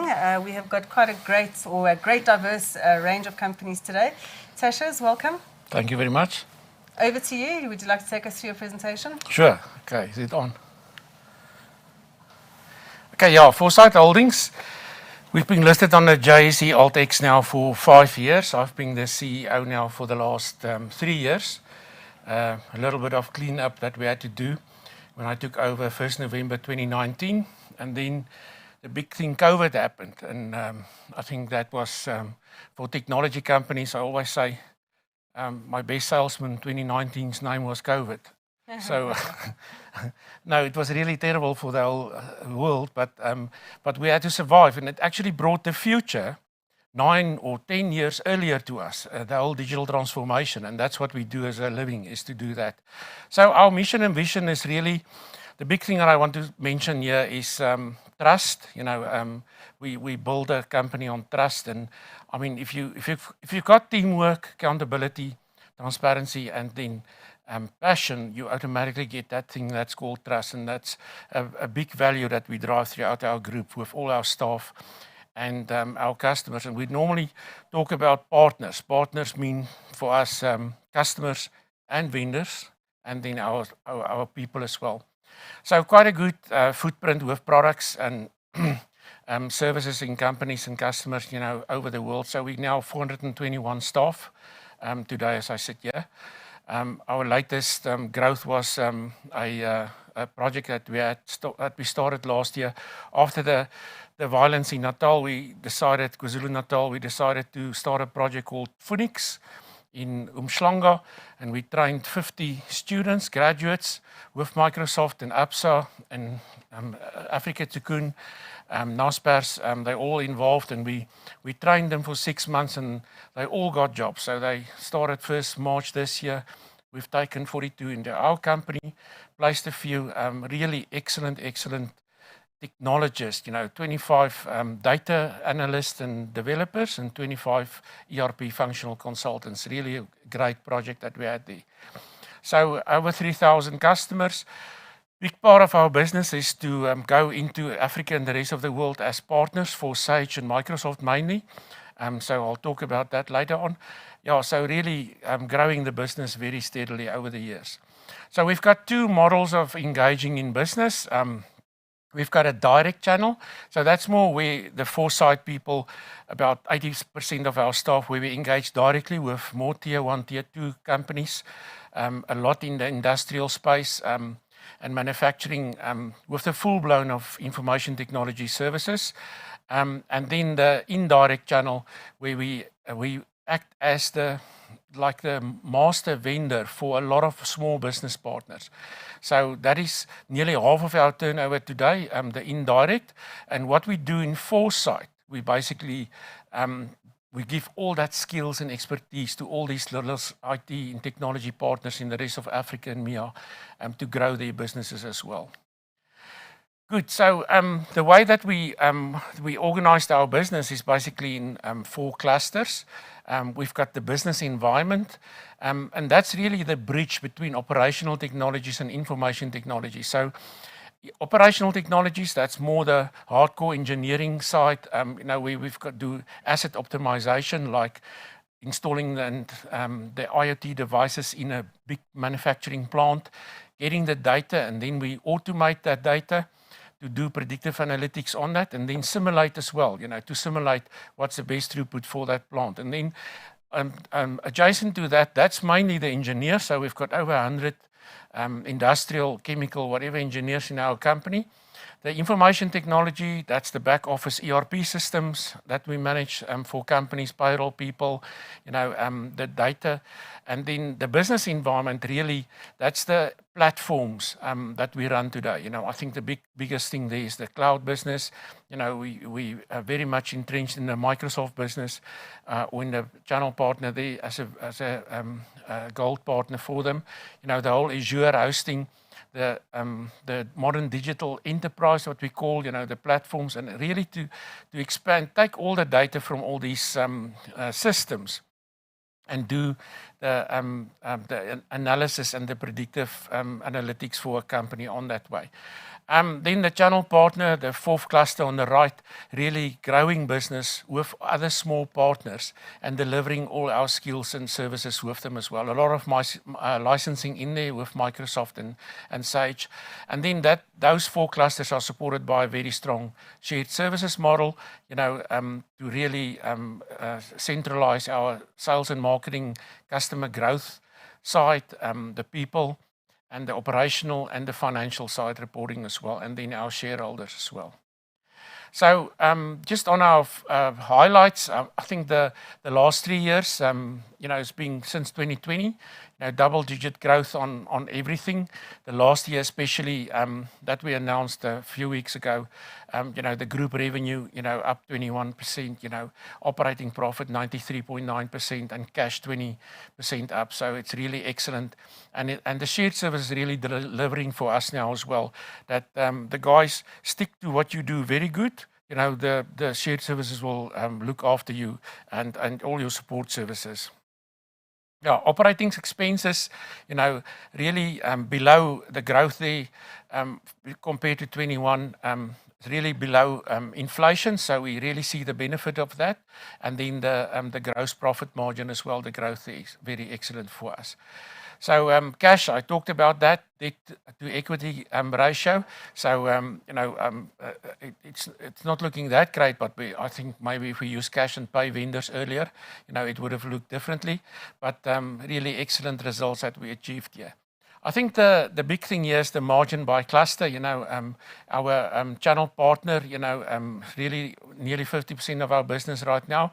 Very strong growth there, and it's really the excellent support that we do there as well for these guys. So we say now we taking IT into Africa and Africa into the world, with this, and the adoption, especially in the Central Africa, really excellent for us there. I think the big thing there that we launched, innovation is a big drive for myself personally. So innovation, we launched a service this year for our channel partners, marketing as a service, where we basically do for these small guys, all their marketing and their customer and analytics on and campaigns into the social media as well. Good. So revenue contribution by cluster, we've seen that already, and then the profit as well. So our operational technology guys really doing very well. The engineers, and that's just exploding for us in the way that we go to market there. Profit by cluster, we talked about that already. OT the best, IT really picking up very nicely now. And then business environment, that's the strongest grower right now on data, and the data model that we have for going forward for a company. And we walk the entire path with a customer in getting to their data strategy. And what we say is that we're not there to really replace software. It doesn't matter how old the system is, if there's a little app still doing an invoice or whatever, the data that's generated is very fresh, and it's what you do with that. That will give you the answer for your business. Yeah, so business overview. So we say we're in the fourth industrial revolution partner, really taking the guys into the next level of technology in a business. the strategic direction, for us is we stick to our core. We've got our strategy. We stuck to that, for the last 3 years, and it really delivered excellent results. And we nearly on a 70% recurring revenue model now, where a lot of our service is not capex anymore. It's like I say, pay as you go. That's the model that we stay a partner for you for quite some time. Expansion globally, we're busy. We had the Namibian office that we opened for a lot of business in SADC. A good acquisition that we did there. So there's good growth there, and into the rest of Southern Africa. And then we're looking at Pacific now, do a lot of work here remotely already. And I think the big thing for us is the brain drain towards Australia. Semigration, guys still staying here, working in Australia. They wake up quite early, to work with the Australians, and then they're off the afternoon for some golf. But eventually, we can see now that some of those guys are actually returning as well. But I think the expansion here is that we do these services into other countries and the rest of the world, really earning excellent dollars with South African rand rates.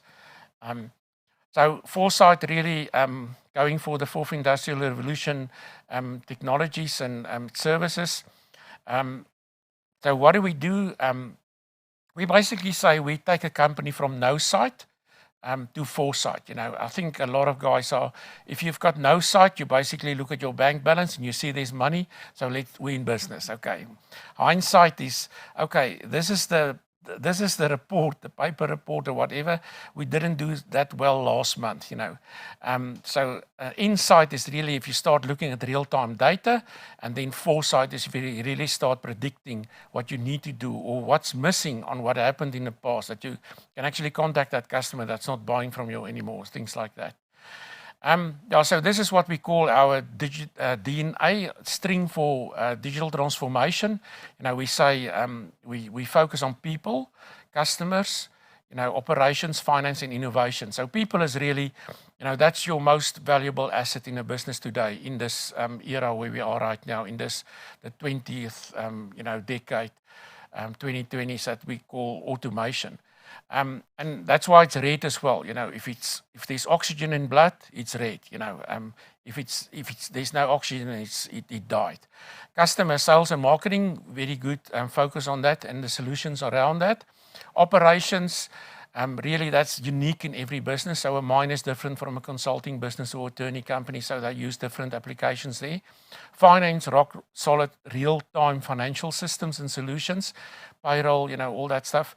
And then innovation. And a lot of people say, I can't really change my product. But innovation on a product is not really to change your product, but the way that you take it to market.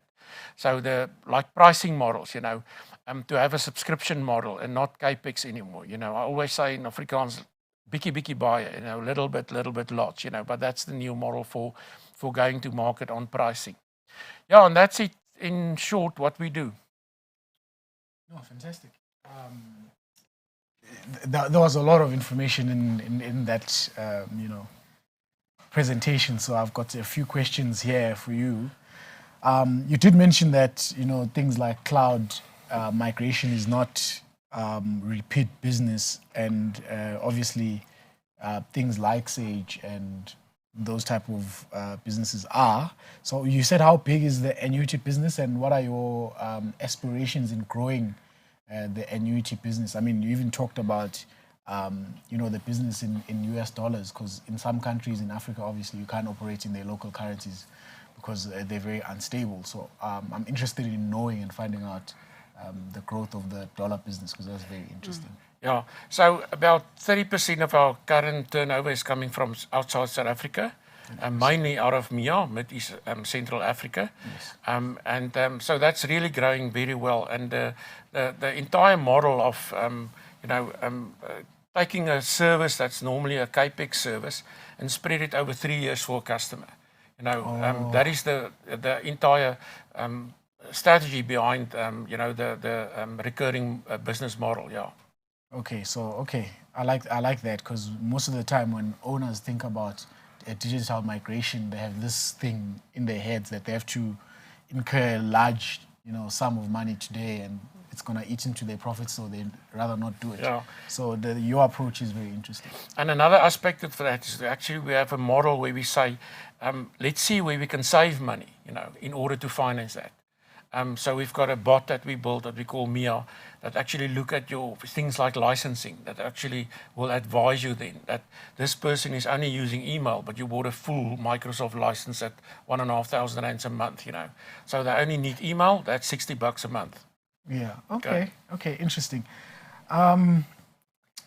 While you're thinking, let's just remind the viewers online just to submit their questions. Please, guys, put your questions in the comments for the webinar. Bryce, Yes. do you want to shoot with your question there? Just Yes, wanted to and- make sure we're getting everybody an opportunity. Yes, and obviously like, subscribe, do all those good things. It's right there. The question is of clients.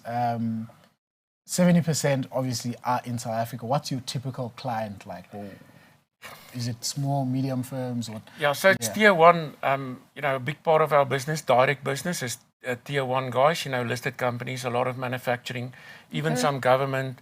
All the bigger companies. So we typically do directly business with the guys with like 50+ million rands a year turnover. Yeah.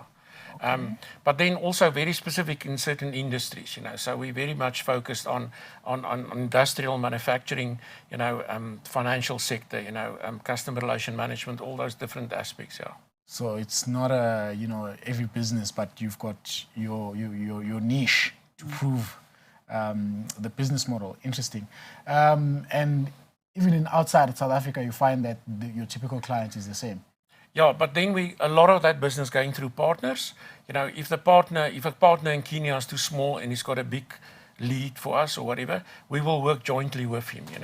So it's either a refer and earn model that we work in directly, because certain things like engineering or data or developing a software application for somebody, that's maybe the skills is not there, but then the partner can walk the road with that customer with us. Yes, and you talked about north of 3,000 clients, and I'm wondering how do you maintain those relationships? Because that's where, especially if you're operating in Africa, that's where governance issues come in. Pushing envelopes and those type of things, and that's not what you want as a listed company. Yeah, so we don't have any direct footprint like in an office except for Namibia, in the rest of Africa. Okay, you so it did all mention goes that. through the alliance partners or that partner that we appoint in a certain country. But then we've got a central, that's why shared service is so important, that you have that one system that can actually control the support cases for the entire company and do end-to-end things like we've got a campaign this year that we call 4UX, the user experience. So that's we improve the way that our customers actually experience our experience with us, and everything is logged and tracked and net promoter score and all that stuff done. Yeah. And you've not thought of growing into these markets where you've made these partnerships directly through acquisitions? Is that something that's... It might come one day, but then, in one country, then there was like 20 established partners already. So we rather grow them all big and then the whole cake is big. So rather organic than acquisition? So far, our growth only organic. So when I started, we were like 400 million turnover, and hopefully we'll do like $1 billion this year, our first $1 billion this year. Yeah. Okay, fingers crossed. Yeah. Sounds exciting. Very good. No questions from my side. Oh, hold on. We do have a question that has come in online. This is from Steve Miller. Please give us details about your AI activities and what growth prospects you foresee for Foresight. Yeah, so we built this whole model for data that we've taken to market very successfully, and it's basically it's to take the data and put it in a vault that can really deliver the results that a business wants. We all know what we want to see to realize that you can make a decision that our business is successful. So I always say, we know what's the answer, let's start at the answer and work back. Okay, so we've got this answer, this is what I need, but I don't have a system that can support that. So the apps at the bottom of this whole model that we have, that must support the answer that the business must get. And that's really where we're heading towards, with this, and it's working very well, yeah. Okay. So it's Integration, big part of everything today, yeah. Okay. I've got no further questions. I don't have any questions from my side. I think with that, Tertius, thank you very much for joining us in studio. Really appreciate your time. Thanks a lot. Fantastic. Now for our last presenter today, Copper 360. The company is set to list on Altex this week on the 21st of April, which is this Friday. The company will also be South Africa's only pure copper play. With the mines situated in the Northern Cape, Copper 360 will come to market with a dozen mines that collectively have a 100-year life of mine span. As part of their listing, the company has set out to raise 153 million, and 90 million has already been subscribed, but I believe that there was also some form of debt capital raising, which I'm sure Jan will tell us more about. Before we cross over and get Jan in studio, let's cross over to their corporate video.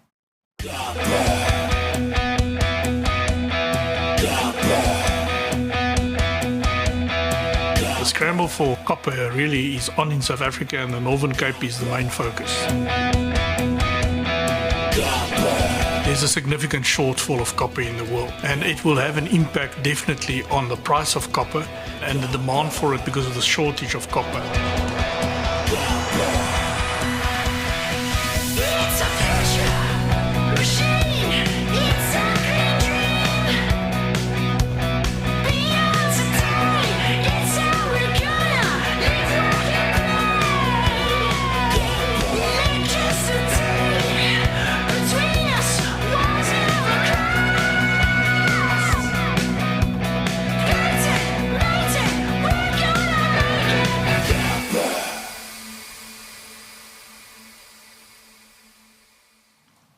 Great. Well, we have got Jan in studio.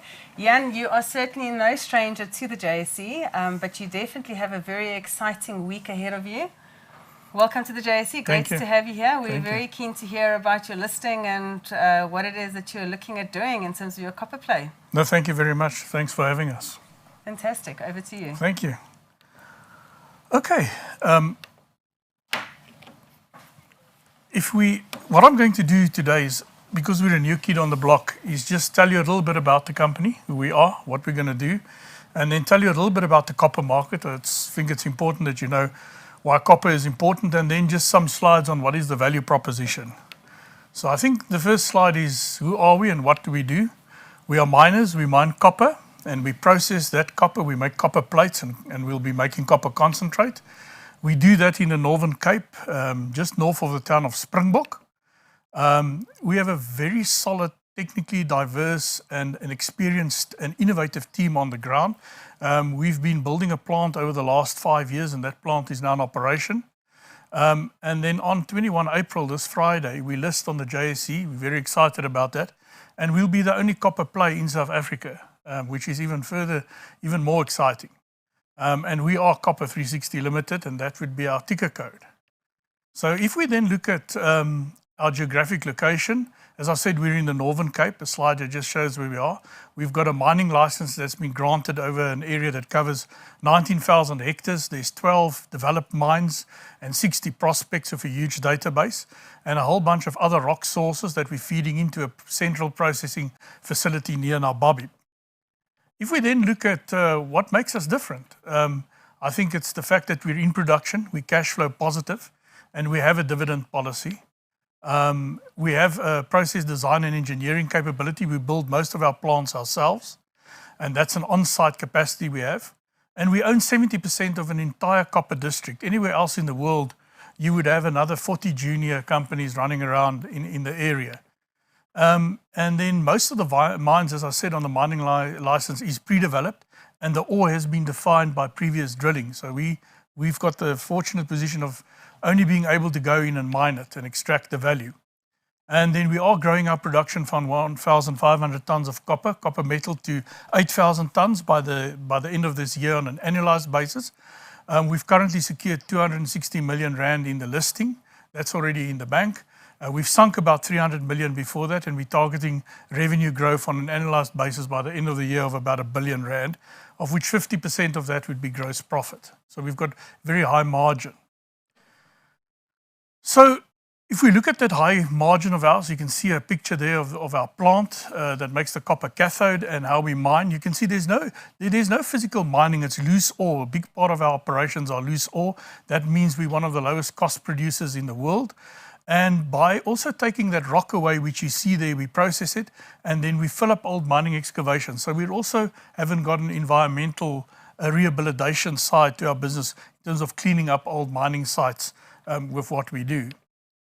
So let's talk about why is copper so critical. So that is a T-Rex, for those of you who didn't study geology, and he's chasing copper. And the reason I have that is that we don't have enough copper in the world. And if we don't find and mine more copper, we are going to come extinct like the dinosaurs. And if you don't believe me, look at these slides. We have to produce the same amount of copper in the next 20 years that we've produced since the history of man starting. And if you look on the slide on the right, you look at mine production. Mine production is falling. And if we dig into that on these slides, Europe has got a target that 30% EVs must be on the road by 2040. That requires 42 million tons of copper metal. Currently, we're producing 20 million tons of copper in the world, and that's falling to 12 million tons by 2034. Now, that's just EVs. You can see there's a huge problem. We're not talking renewables. We're not talking infrastructure development. And if you look at the right-hand slide, which shows now that the cost of an electric car is the same as a diesel or petrol car, this is now where the sale of electrical vehicles is going to grow. You can see just in the angle of the graphs on the left-hand side, in terms of renewables, how copper's role is growing. So we just don't have enough copper. And I think being a copper producer in South Africa, one of the only ones, is advantageous to the company, its investors, and of course the country. So if we just quickly look at the market, the copper market's going to grow significantly. And what you must remember is, if you look at the current contributors, which is Chile and North America and Europe, that production is virtually going to disappear in the next 2 years. So this market is just, in terms of value, going to get much, much, much bigger. We'll just keep that slide because we've already played the video. Then let's look at what are our key value drivers. That is a picture of our Rietberg mine that's pre-developed. It'll be a first mine we're going to put in production. On the left is recent core that we've drilled on one of our ore bodies. We had a 40-meter intersection of over 3.5% copper, which is by world standards exceptional. You just don't get that anywhere else. So I need to explain to you, first of all, one of our key drivers is the size, the grade, and the distribution of our copper. And I'm going to do it by way of an analogy of a copper whale. That is a humpback whale. I hope my biology did serve me well, but I'm sure that is a humpback whale. And if we look at a humpback whale, a humpback whale is 35 meters long, about 10 to 12 meters in width, and about 5 meters in its depth. And it weighs about 150 tons, okay? And you'll see now why I want to explain the amount of copper we have by the way of a whale analogy. If we just say that whale has got 1.5% of copper in it, it's almost like calories, then 1.5% times 150 tons would mean that copper whale that you see there, a whale of 150 tons, would be worth, at the current copper price of 220,000 Rand a ton, would be worth about R500,000. If we then go to the Rietberg mine, which I showed you a picture of, the first mine we're going to mine, that's just a vertical section of it with the development in red going in. And the copper ore in yellow there that we've modeled, and that is about 450 meters in length. There's 25,000 tons of copper metal there that we can mine. And let's now talk about the whale. Where's the whale? There's the whale. Can you all see the whale? It's very small. So I've put a circle around it. To fill that ore body, we would need 11,000 humpback whales. That would represent 1.4 billion Rand. But it gets even better. Because if we go back to where we are located in the Northern Cape, we own virtually the whole copper district, as I mentioned. We have to go nowhere else to get copper. And there we have 2.5 million tons of copper metal in our prospects and all our projects. That would mean we would need 1.1 million humpback whales to fill all the ore bodies. Remember I said they're worth about 500,000? That's 560 billion Rand in the ground. Now what does that mean? What does that mean? What does 1.1 million copper whales mean? Well, remember I said to you a humpback whale is 35 meters long. So 1.1 million whales at 35 meters is 38,500 kilometers. The circumference of the Earth is 40,000. So we've got such a lot of copper in the area where we mine that we, with our copper whales, could make one turn right around the Earth. That's how much copper we have right here in South Africa. Everybody's forgotten about it. That's the resource that we are going to bring to account. The other advantage we have is our in-house ability engineering design. As I said, we can build, design, and plan all our plants. We don't have to go to a contract company to design them, to do all the work. That saves us money and time. And we've got total electrification capability and engineering design capability. Anything breaks where we are, we make it ourselves, which is just a huge advantage for a company like us.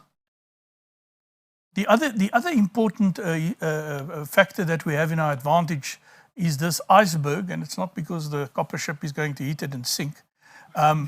What I'm trying to show there is that a lot of the information that we got when we bought or acquired the property, because Newmont and Goldfields had mined it, is a huge data set. You know, there's over 3,000 geophysical maps, drilling, over 580,000 drilling. All the work's been done, all the mines have been pre-developed. And what this means is that we can immediately start mining. So that's a huge advantage. And then obviously our team is our other huge benefit. We've got a fantastic team there. The local people have mined before in the golden old days of Akip, and they have got mining experience, which means that it makes training and the ability to execute on a lot of these processes much easier. And then our strategic partnerships. We like to form strategic partnerships.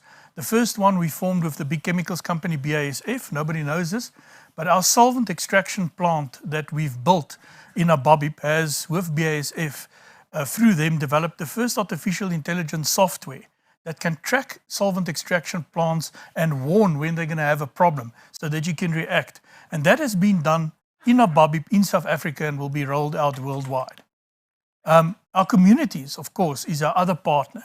You can't operate in a country like this and not have the community as your partner. And then one of our big investors recently, Kapa Mining, has taken a 15% stake in us. They are a big diamond miner, and what they bring to the party is they are very good at processing and pre-screening rock. And we're going to apply some of their technologies to our pre-screening that will not only upgrade our rock, but will also reduce the amount of waste we have to put through our plant, which will again reduce our cost base. And then obviously the municipality in Springbok, we're talking to them about the development of solar plants and water plants. And then another company by the name of Metaltech, which we've used to develop the first leach dams that have been developed in the world where we are. So we do a lot of what we do with partners, which gives us a huge strategic advantage. So then in summary, what are we saying? We are in production and cash flow positive. So we're not coming to the JSE because we want money so that we can operate. We have come to the JSE because we think it's a wonderful opportunity we can give shareholders and ourselves, but we have come to raise capital to grow our business so that we'll be producing by the end of the year close to about 650 tons of copper per month, and on an annualized basis, 8,000. The interesting thing to note about that is that the all-in sustaining cost of our copper is $4,500 a ton, and the current copper price is sitting at 9,500 tons, going to 12,000 tons. So you can see the huge margin we have, and most of our deposit sits on surface, so they're low cost, and a lot of them doesn't require mining. We're targeting a market cap of about 2.4. There's 629 million shares. We have no debt, and we have a dividend policy that we will roll out next year, because this year we're raising capital. Experienced team. We are first movers in the area, and we're also the region rulers because we've got no competition. We own most of it. We already have secured offtake agreements for the copper, and as I've said, that's the revenue we're targeting per month by the end of the year.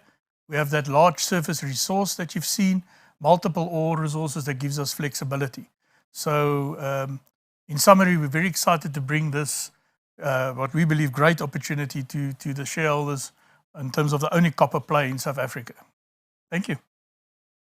Fantastic. I'm excited about this one because it's listing on Friday. It's different. We usually have companies that are already operating, listed on the JSE. So I had a lot of information about this one. So the first question, I guess, is when you said not all of the plants in your region are operational. So when all of those are operational, how much do you expect to produce in terms of your monthly target?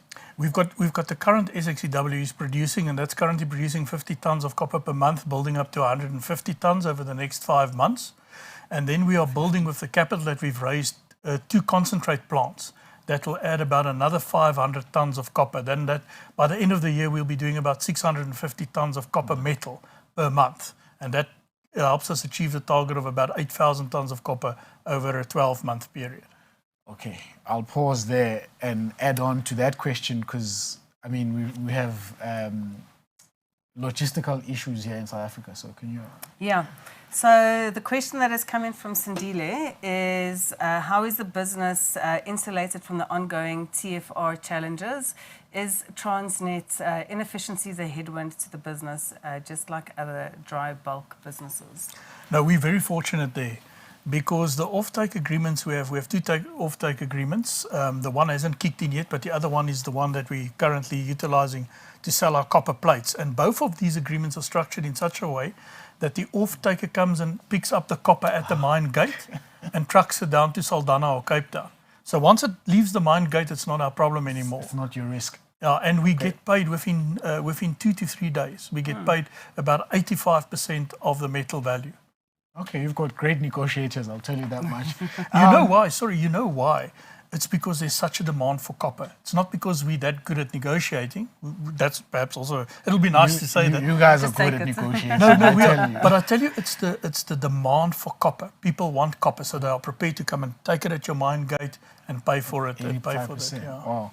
Yeah, let's talk about the capital mix currently, because I mean, according to my research here, you guys were looking to raise around 152.5 million by way of a private placement, of which 90 million was already committed to your partners you spoke about, Ekapa and obviously Coronation. So what's left? And I heard, right now as you were entering that you had some debt facilities and debt funding also in the mix there, which I'm pretty excited to hear about, because you guys have 0 debt from the last time I heard. Yeah, we have no debt on the balance sheet. Yeah. So, of the 90 million that we've raised, there was another 100 million that came in from Ekapa. But 30 million of that came in December. We convinced them to give us the money in December because we're building a plant and we needed money to order the long lead items, which are mills that are coming from China. So that was already paid to us in December.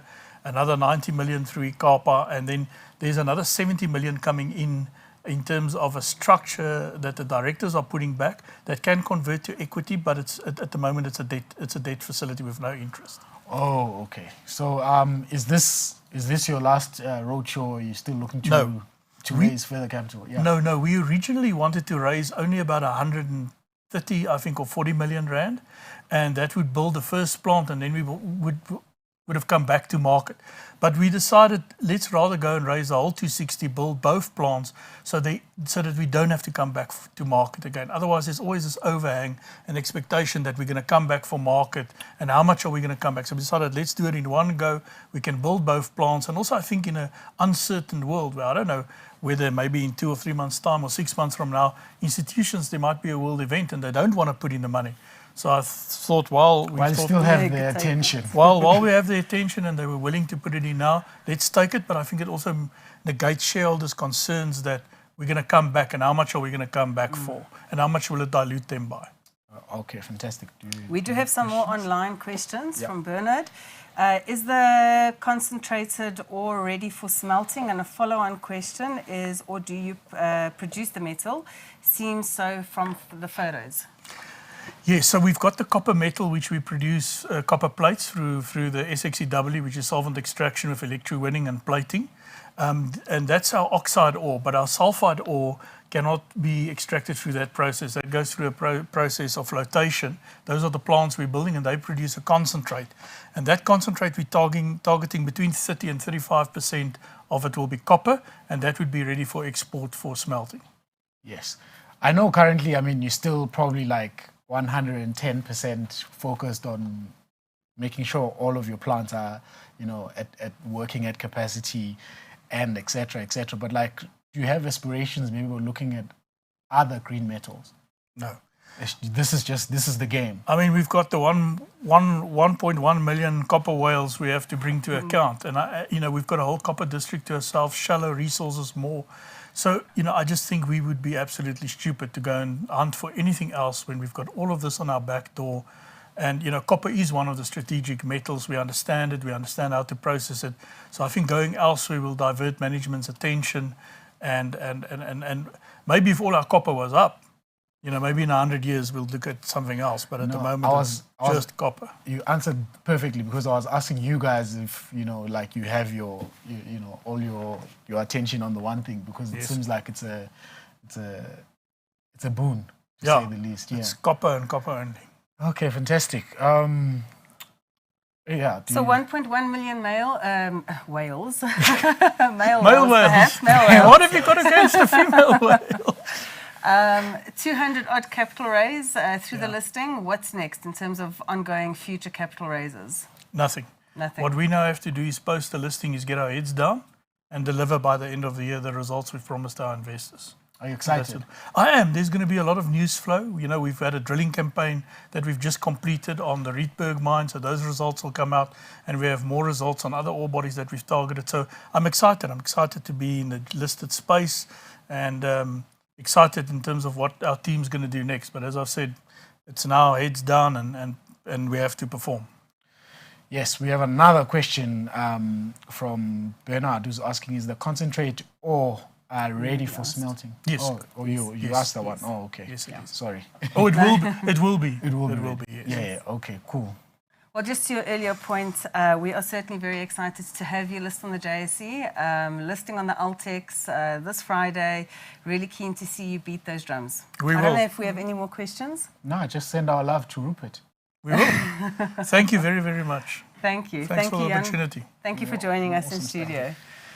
Right, well, that concludes our company selection for today. Bright, thank you for co-hosting with me. Thank you for all the difficult questions. You definitely came prepared.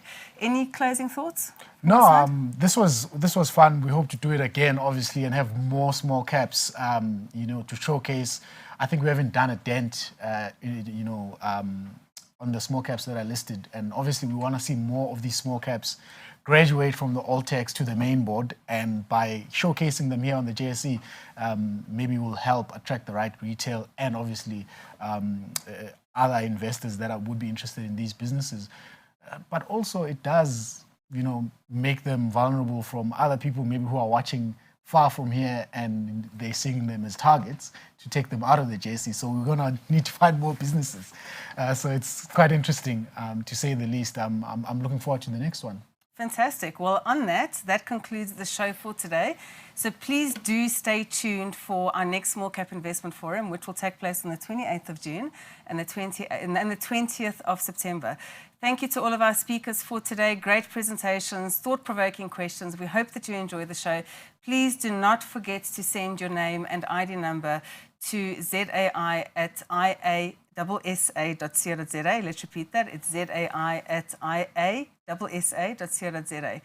And of course, that concludes the show for today. We're going to be closing off with a video from the JSE private placement. So for those companies out there that are not listed but still looking at raising capital, please stay tuned for the closing video for JSE private placement. Introducing JSE Private Placements, the brand new state-of-the-art digital platform that smartly connects private companies with investors. If you're looking to raise debt, equity or pre-IPO funding for your company, or if you're an investor on the lookout for new investment opportunities, JSE Private Placements is the perfect one-stop platform for you. Powered by next-generation global fintech leader Globacap and driven by the JSE's deep understanding of the scaling up process, JSE Private Placements is revolutionizing the fundraising and investment world. Turn your blueprint into a reality with JSE Private Placements today. Register at jseprivateplacements.co.za.